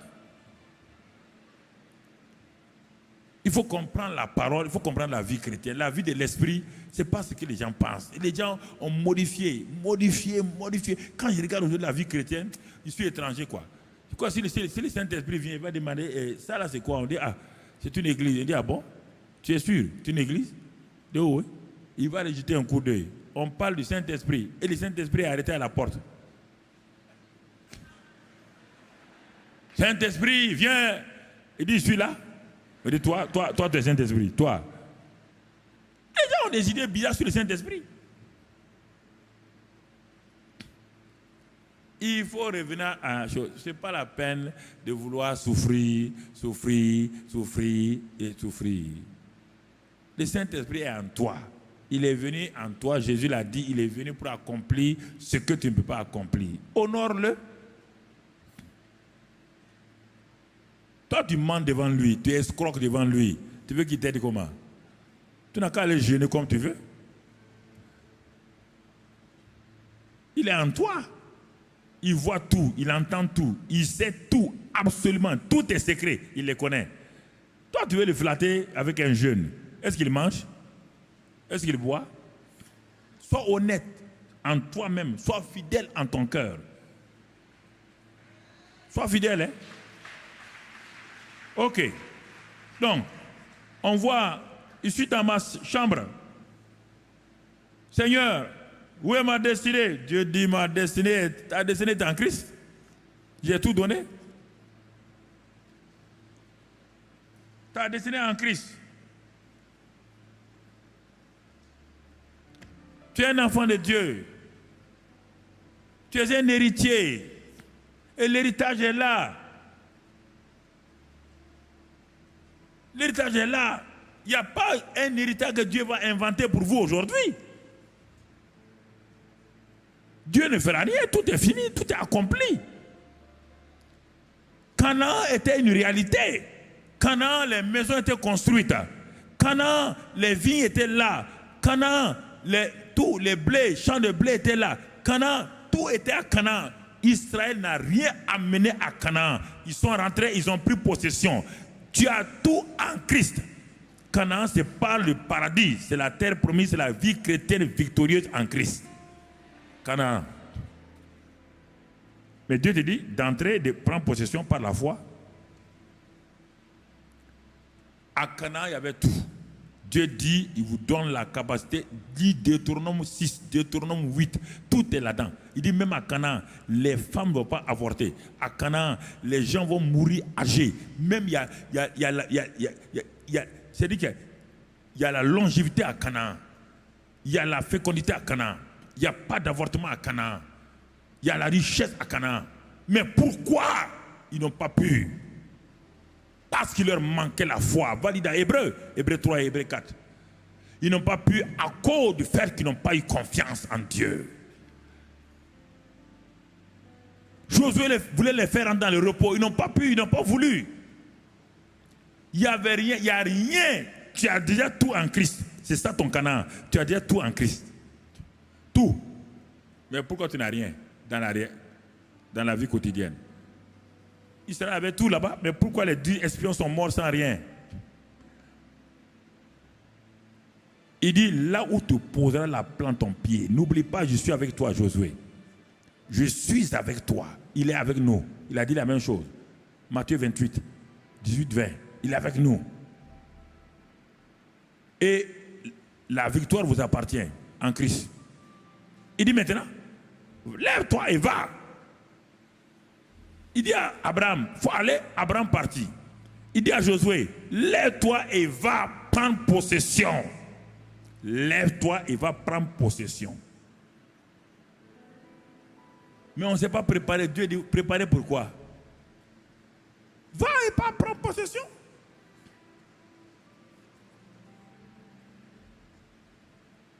Ils sont arrivés au Jourdain. Le Jourdain était le premier obstacle. Mais quand Dieu dit que quelque chose t'appartient, il a déjà tout préparé. Est-ce qu'ils ont pris des seaux pour vider le Jourdain? Non. Le même Dieu, sa présence à travers l'arche portée par les Kéatites. Il dit, quand les Lévites, les Kéatites, mettront les pieds dans l'eau, l'eau qui coule là, l'eau dangereuse là, s'ils osent par la foi mettre leurs pieds là-dedans, le Jourdain va s'ouvrir.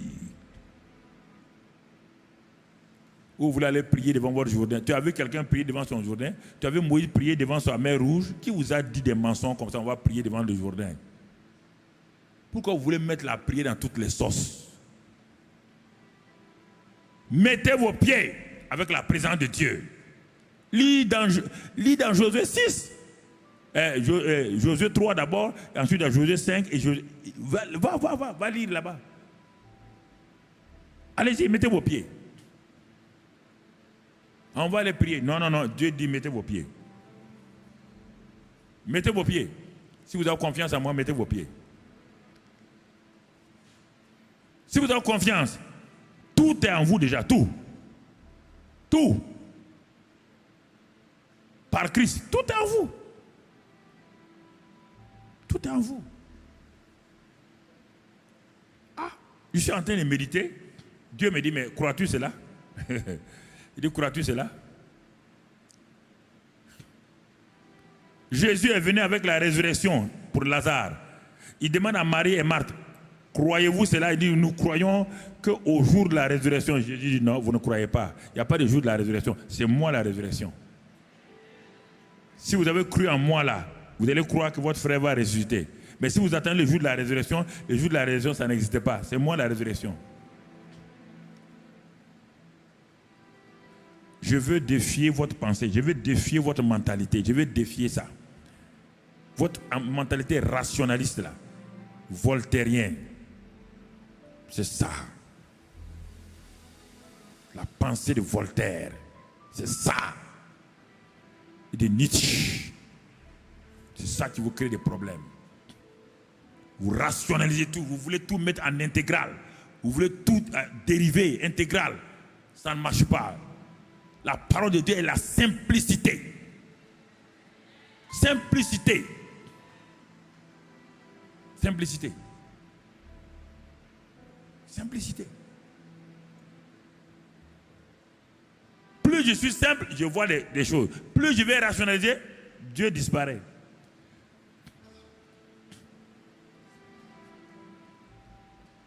Il faut croire pour conquérir. On ne peut pas conquérir sans croire.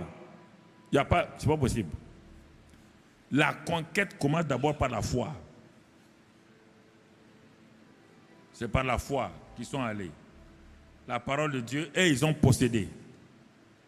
C'est pourquoi dans Hébreux 11, quand on parle maintenant de tous ceux qui sont dans leur héritage, regardez bien dans Hébreux 11 là, chacun rentre dans sa destinée. Et tout Hébreux 11 là, c'est ça. Chacun rentre dans une destinée.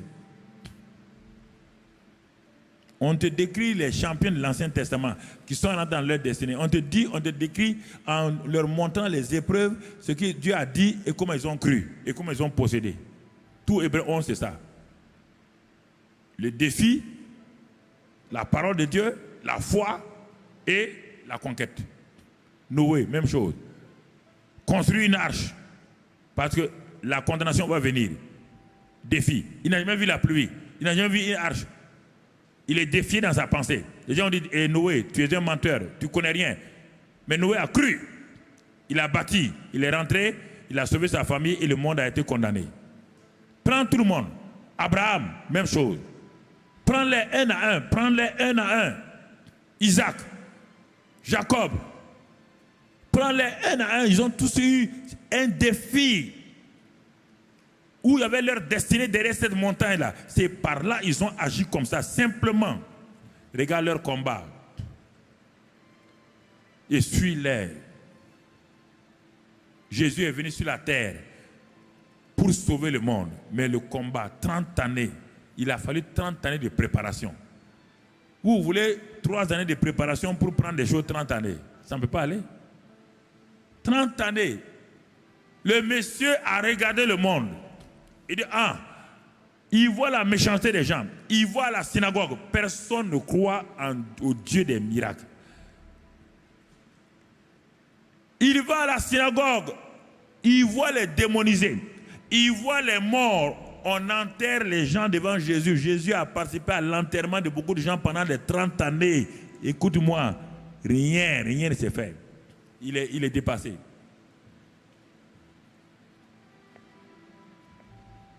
Ça a failli l'affecter dans sa chair. Mais regarde-le descendre. Il descend dans le Jourdain comme fils de Marie et de Joseph. Quand le monsieur donne le dos à la maison de Marie et de Joseph, il est en train de descendre là. Tout le monde le connaît comme le fils de Marie et de Joseph. Il rentre dans le Jourdain comme un homme ordinaire, un homme normal. Quand il rentre dans le Jourdain, c'est ça, c'était ça son défi. Il faut qu'il rentre dans le Jourdain. Dans le Jourdain, qu'est-ce qui s'est passé? Parce que le baptême, c'est pour les pécheurs, c'est pour tout.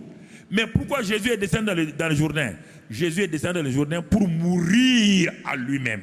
Il est mort à sa filiation de Marie, à sa filiation naturelle. Il est mort à ça. Quand il est sorti de l'eau, tout de suite le ciel s'est ouvert. Quelque chose va se passer. La destinée de Jésus vient maintenant. Et le Père parle. Quand Jésus reçoit le Saint-Esprit, le Père dit, tu es mon fils. Il rentre dans le Jourdain comme fils de Marie, il sort du Jourdain comme fils de Dieu vivant. Et automatiquement les choses changent. C'est ça la destinée d'un homme. Il faut rencontrer le Saint-Esprit. Il faut rencontrer le Saint-Esprit. Jésus était saint, sans péché, mais il ne pouvait rien faire.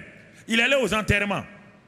Il voyait les démoniaques. Regarde-le, il sort du Jourdain. Il s'en va 40 jours dans la présence du Père. Personne nous a dit ce qui s'est passé pendant les 40 jours. C'est le secret entre le Père et lui. C'est pourquoi un temps de jeûne, c'est toujours un secret entre celui qui jeûne et celui. On ne vient pas dire à tout le monde ce qu'on a dit dans un temps de jeûne. Tu comprends? Quand il sort, Satan vient en personne. Parce que cet homme est devenu dangereux. Ah, Satan n'a pas attaqué Jean-Baptiste. Non. Il était trop faible. Satan n'a pas attaqué les souverains sacrificateurs Nicodème. Non. Il n'a pas attaqué Anne, Caïphe. Non.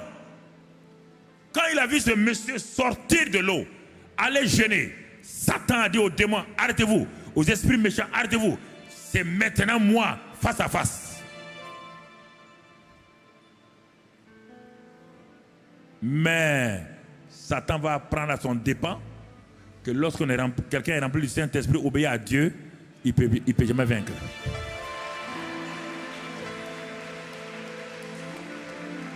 Jésus, écoutez-moi frère. Jésus parle à Satan. Il dit, il est écrit. Ah? Mais celui-ci me méprise. Hein? Le premier Adam a eu peur de moi. La première Ève a eu peur de moi. Mais lui, il dit, il est écrit simplement. Il attaque encore. Il dit, je vais te montrer qui je suis. Vous ne voulez pas croire. On dit que Satan a pris Jésus, l'a mené sur la montagne. Il a pris Jésus, l'a mené. Et les gens me disent, non, c'est une image. Quelle image? On dit que tu es écrit dans... Tu ne connais pas français, non? Incrédule comme ça, là. Tu ne connais pas français? On dit qu'il a pris le type et allait mettre là-bas. Il a dit... il dit, regarde le monde entier, là. Ça aussi, c'est une image, hein? Et après, il l'a mis sur le temple. Oui ou non? Chaque fois Jésus dit, il est écrit. Satan dit, ah, l'homme est dangereux. Il l'a déposé. La Bible dit qu'il est parti. Hein? C'est moi qui ajoute ça. Ça, c'est l'évangile selon Saint Carambri. Il est parti avec la queue entre les pattes. Il est parti. Vous ne voulez pas imiter Jésus. Vous voulez imiter quoi? Vous voulez avoir la victoire avec quoi? On dit la parole et le Saint-Esprit. Jésus a utilisé la parole et le Saint-Esprit. Les deux. Satan est parti. Vous voulez utiliser quoi? Je vous pose la question. Quand vous êtes assis devant moi là, vous voulez utiliser quoi?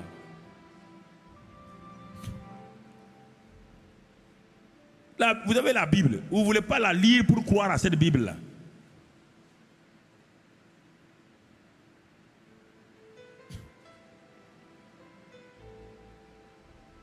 C'est ça. Regardez.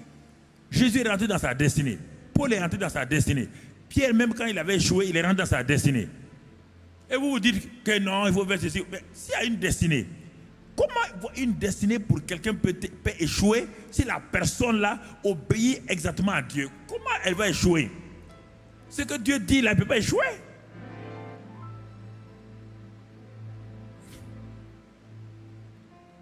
Si tu suis Dieu,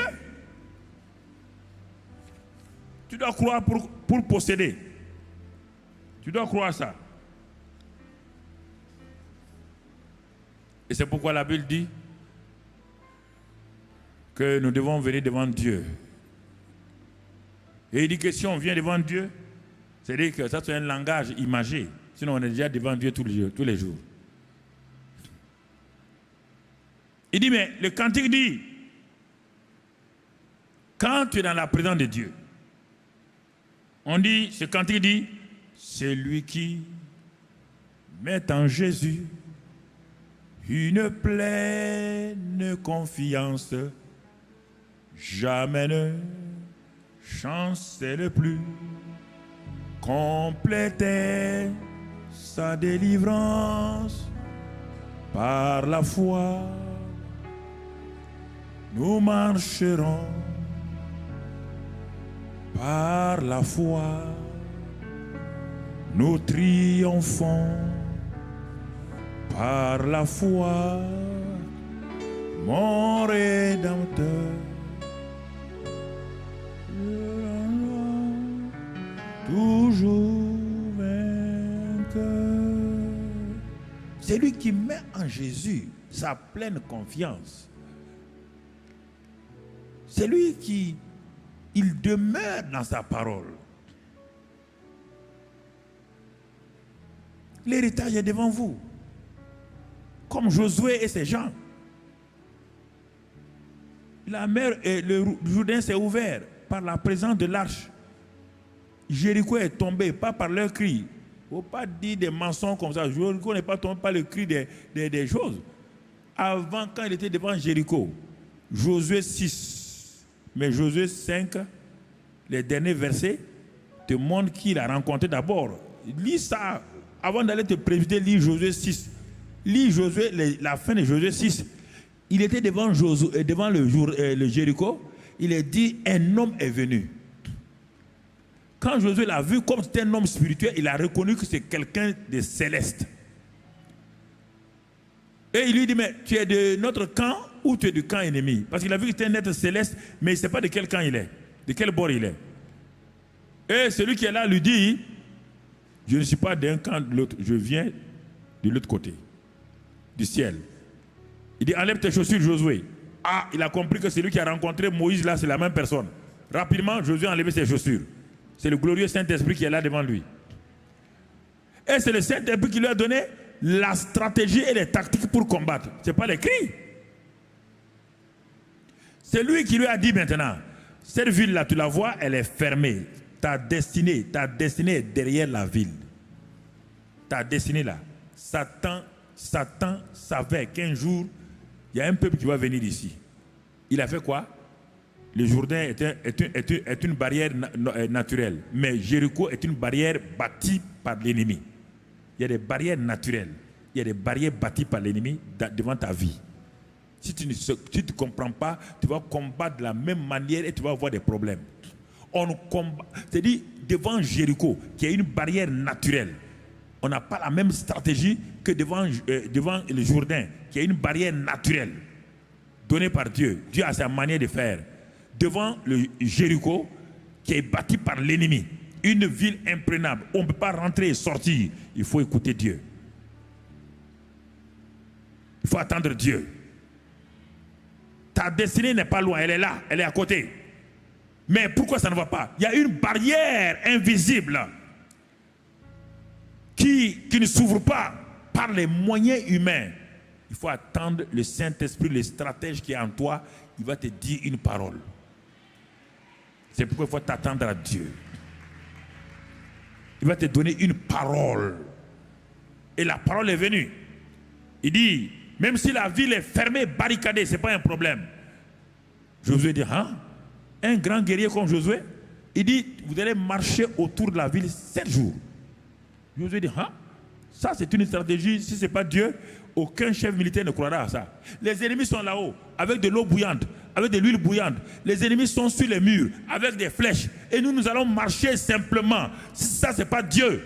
Si ce n'est pas Dieu, personne n'est fou pour faire ça. Et vous ne direz rien. 7 jours. Et le 7e jour, vous marchez 7 fois. Et que vos grandes gueules là ne s'ouvrent pas. Parce que je sais que quand vous allez commencer à parler, je connais parmi vous des gens qui vont dire Josué là, il nous a trompés. Ils vont décourager le peuple. Que vous vous taisez. Ça, c'est une stratégie aussi. Il y a des moments dans les églises, les gens ne se taisent pas. Ils parlent trop. Parlent trop au hasard. Découragent les pasteurs. Découragent les gens. On verra. Attention, attention. Et il faut faire attention. Hein. Les pasteurs nous disent ferme là. Pendant qu'il marchait, quelqu'un a voulu dire à Josué, Josué, tu t'es pas trompé? Dieu n'a pas dit 7 heures, il dit non, 7 jours. Allez, ferme. En avant, marche. Judas en avant et la bataille est gagnée. Judas en avant et la bataille est gagnée. Ah, ils ont dit, mais ça c'est un chant. Oh Dieu, ça 7 jours. Il dit maintenant le 7e jour. Quand ils ont fini, il dit, criez. Quand ils ont crié, c'est leurs cris qui ont fait tomber. C'est les gens qui étaient là qui ont fait tomber les murs. C'est leur foi. Dieu a pris leur foi. Il a exercé sur les murailles. Si tu n'as pas de foi, va crier. Va devant ton problème crier. Va prier. Va acheter un haut-parleur, crie. Ah! Tu vas voir ce qui va se passer. Dis aux gens de crier. Ils n'ont qu'à crier quoi? Crions. Ils n'ont qu'à crier quoi? Pourquoi Jésus a crié et ils ont crié? Quelle est la parole qui a précédé? Crions. Les gens crient. Oh! Oh, mon frère, vous voulez vous détendre, ouais? Ces cris vont faire quoi? Et ça va faire quoi? C'est des cris de foi. Les cris qu'ils ont posés, c'est un cri de foi. Ce n'est pas un cri pour crier. C'est pas un cri pour crier. Mon frère, mon ami, allons doucement. Pas te fâcher. On est en train de parler pour toi. Pas te fâcher. Assois-toi tranquille. C'est pour t'aider toi-même. Mon ami. Moi, ouais, non. Hey, c'est pour t'aider.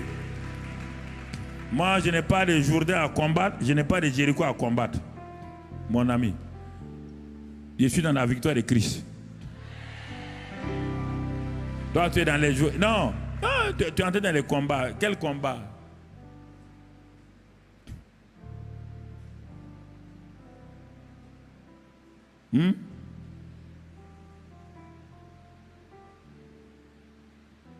Notre force dans les combats, c'est qui? C'est Jésus, le roi des rois. C'est ça.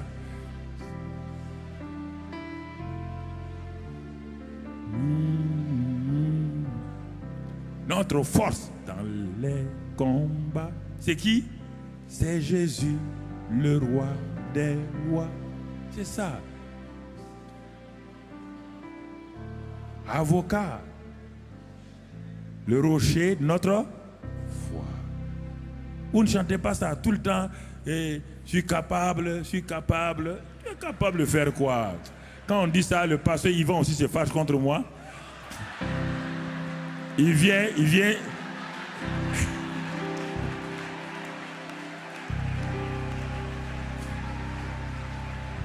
Que de ne pas décourager ses chantres.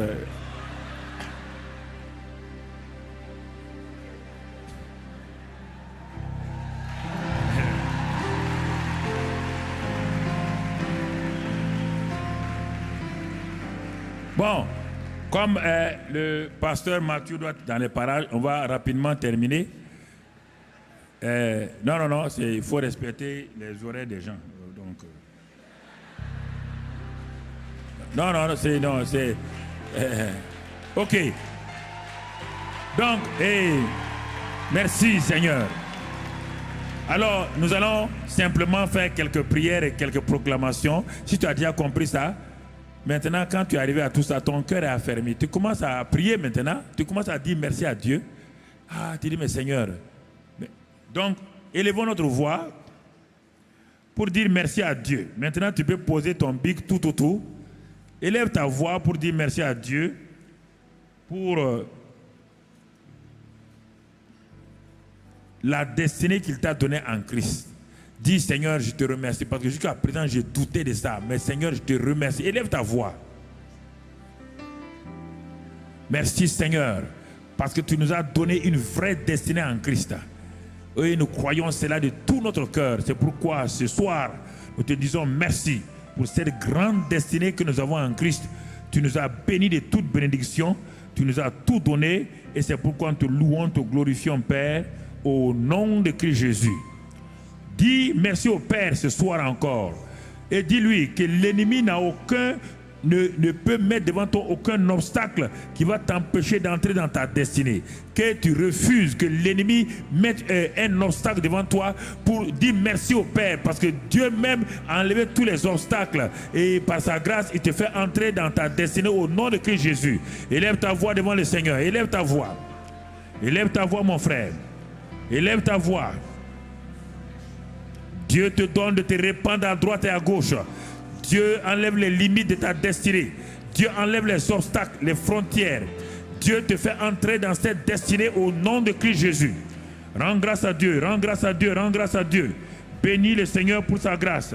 Remercie-le pour sa bonté et son amour pour toi. Gloire à toi. Merci Seigneur. Sois béni et sois loué au nom de Christ Jésus. Alors dis avec moi toujours et prie pour que, demande au Saint-Esprit d'être le garant de cette destinée-là, d'être le garant et le protecteur de cette destinée au nom de Christ Jésus. Demande cela au Saint-Esprit, d'être le garant de la destinée au nom de Christ Jésus, le protecteur de la destinée. Il va le faire, il va garder cette destinée que Dieu t'a donnée, il va garantir, il va protéger au nom de Christ Jésus. Alléluia, merci Seigneur. Demande, dis au Saint-Esprit encore de te couvrir afin que l'ennemi ne vienne pas voler ta destinée ou mettre un voile sur ta destinée, de te mettre sous l'ombre de sa puissance. Le Saint-Esprit le fera ce soir au nom de Christ Jésus. Il le fera ce soir au nom de Christ Jésus. Il le fera ce soir au nom de Christ Jésus. Ta destinée t'appartient. Ta destinée t'appartient. Merci Seigneur. Gloire à Dieu. Alléluia. Dis avec moi, Saint-Esprit, apprends-moi à marcher désormais comme Dieu le veut et à marcher par l'Esprit, non par la chair. Merci Saint-Esprit de ce que tu ouvres mes yeux aux choses invisibles. Ma destinée est invisible. Donne-moi de voir par mes yeux spirituels cette destinée et de croire, de proclamer la révélation de cette destinée dans le naturel. Merci Père, dans le nom de Christ Jésus. Je ne veux pas être comme Géasi, qui était un aveugle, qui ne voyait pas. Je vais être comme Élisée, qui avait des yeux spirituels pour vivre, voir l'invisible. Merci Seigneur, car l'invisible m'appartient.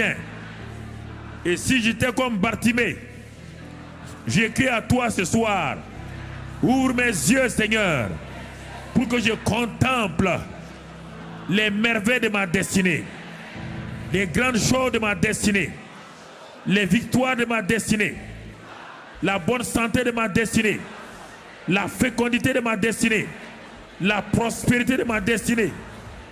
Seigneur, je ne veux plus vivre dans la défaite, ni dans les murmures, car mon Canaan, qui est Christ, est plus réel que le Canaan de Josué. J'ai tout pleinement en ce Christ-là. Je te remercie ce soir, parce que j'ai reçu une vision qui vient de toi, Père. Merci, Seigneur, dans le nom de Christ Jésus. Seigneur, donne-moi de pouvoir conduire les membres de ma famille dans cette terre promise, qui est la vie chrétienne victorieuse. Tu as promis toi-même que lorsque quelqu'un croit, il est sauvé lui et sa famille.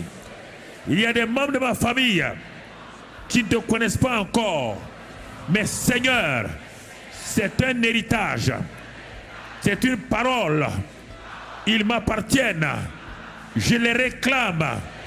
Je dis à Satan ce soir, tu lâches prise sur mes parents, sur mes frères et sœurs, sur mon conjoint, ma conjointe. Ce soir, je brise ton pouvoir au nom de Christ Jésus.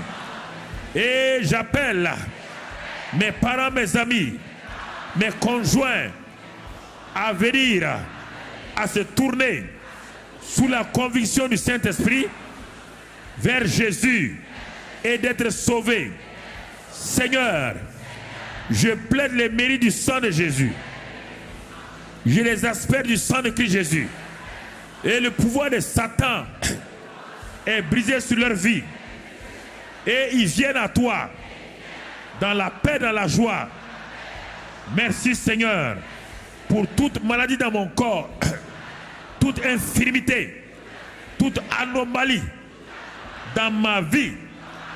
La promesse et l'héritage, c'est la guérison et la bonne santé. Dans le Canaan naturel, il y avait la fécondité, il y avait la guérison, il y avait la bonne santé, il n'y avait pas d'avortement.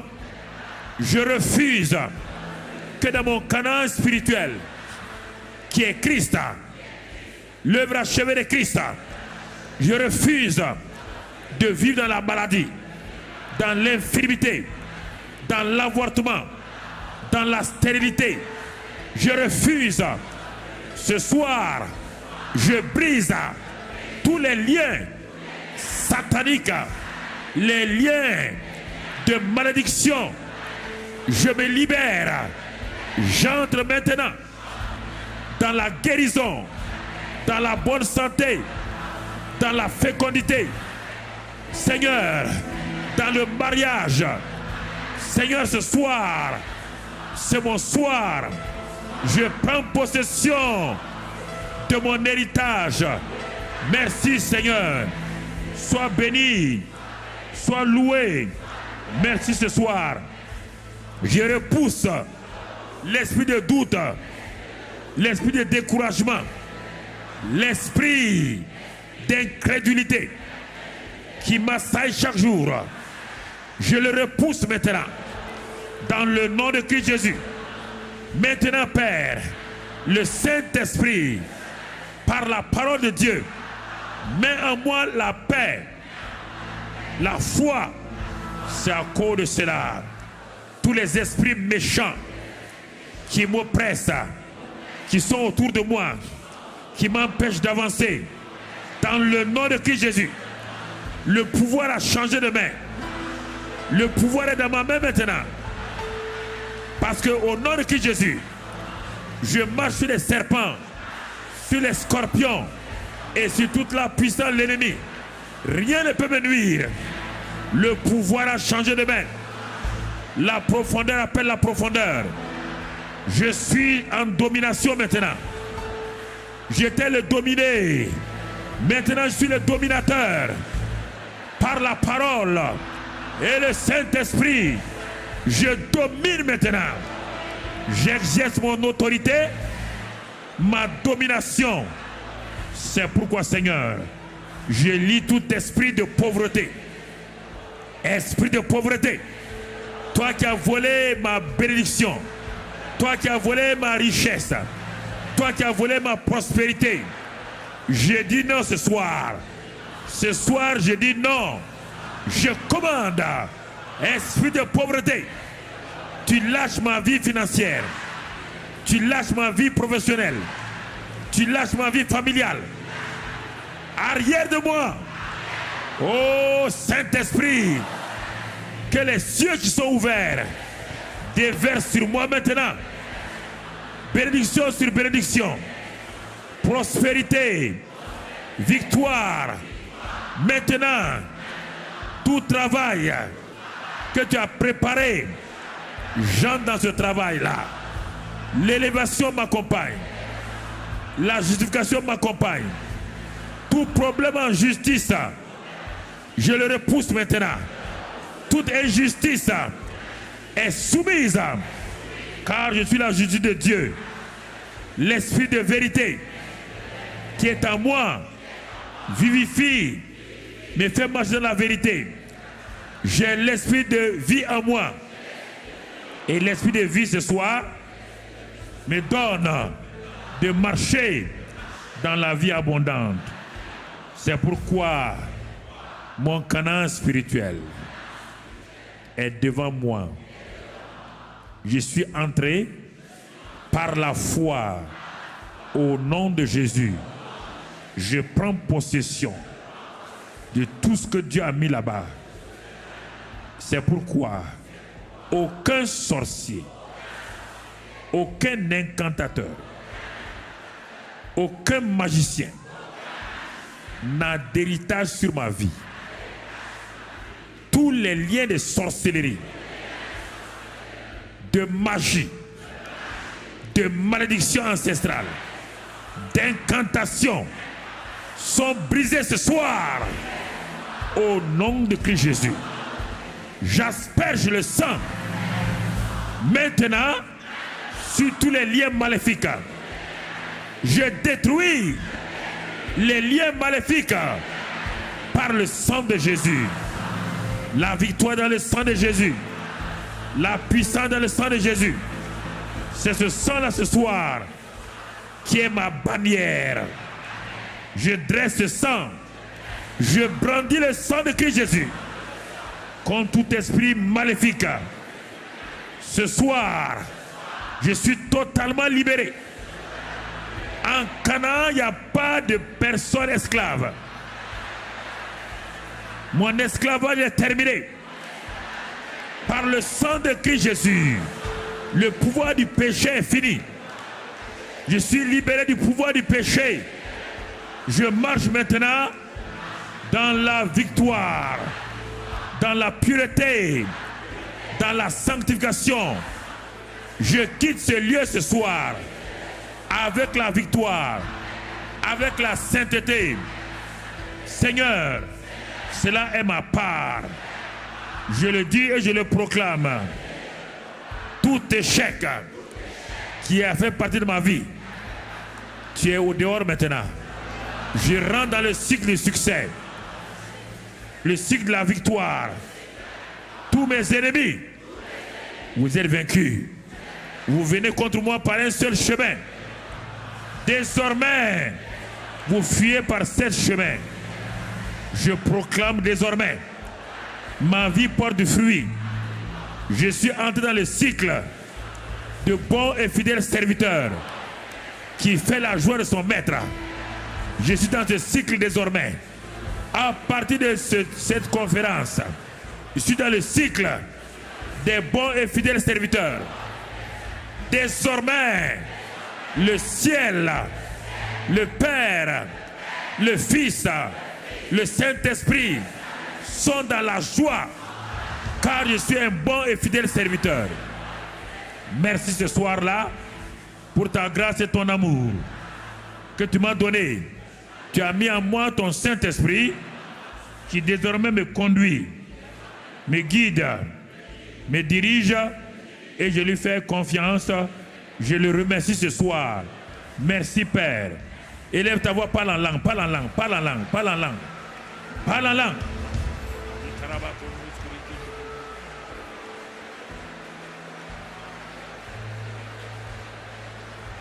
Est-ce que le groupe musical peut venir? Groupe musical.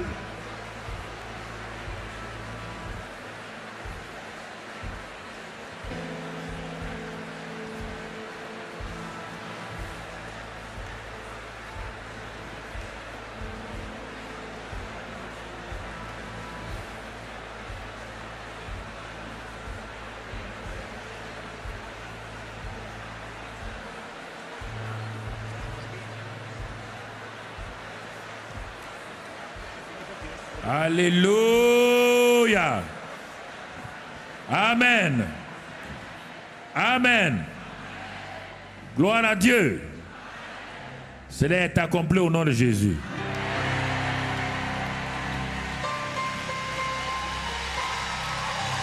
Au nom de Jésus.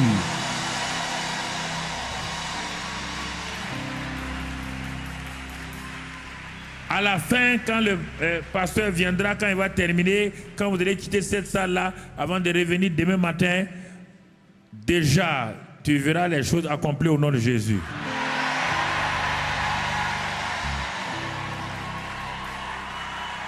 Au nom de Jésus. Dans le nom de Jésus. C'est terminé. Tu es sur tes deux jambes spirituelles désormais. Ce que Dieu dit, sa bouche fait quoi? Ce qu'il a dit, sa bouche là. Crois ça, mon frère, ma soeur. Crois ça, mon frère, ma soeur. Crois ça simplement.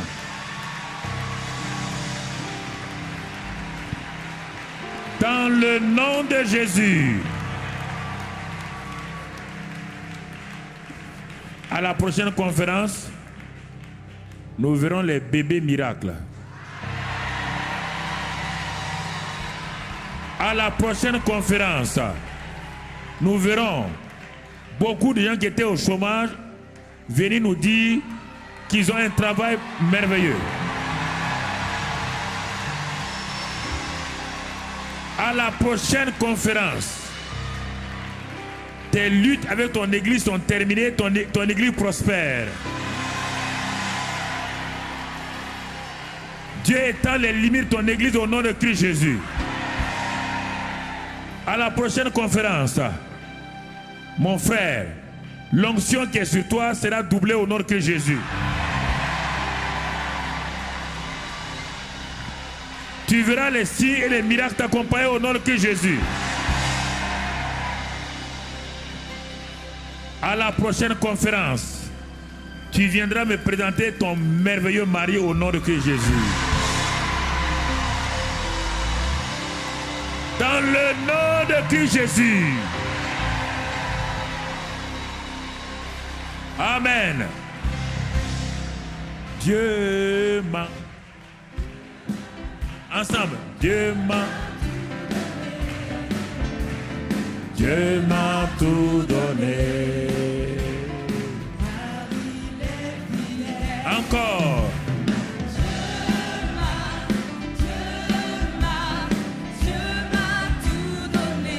Il m'a tout donné.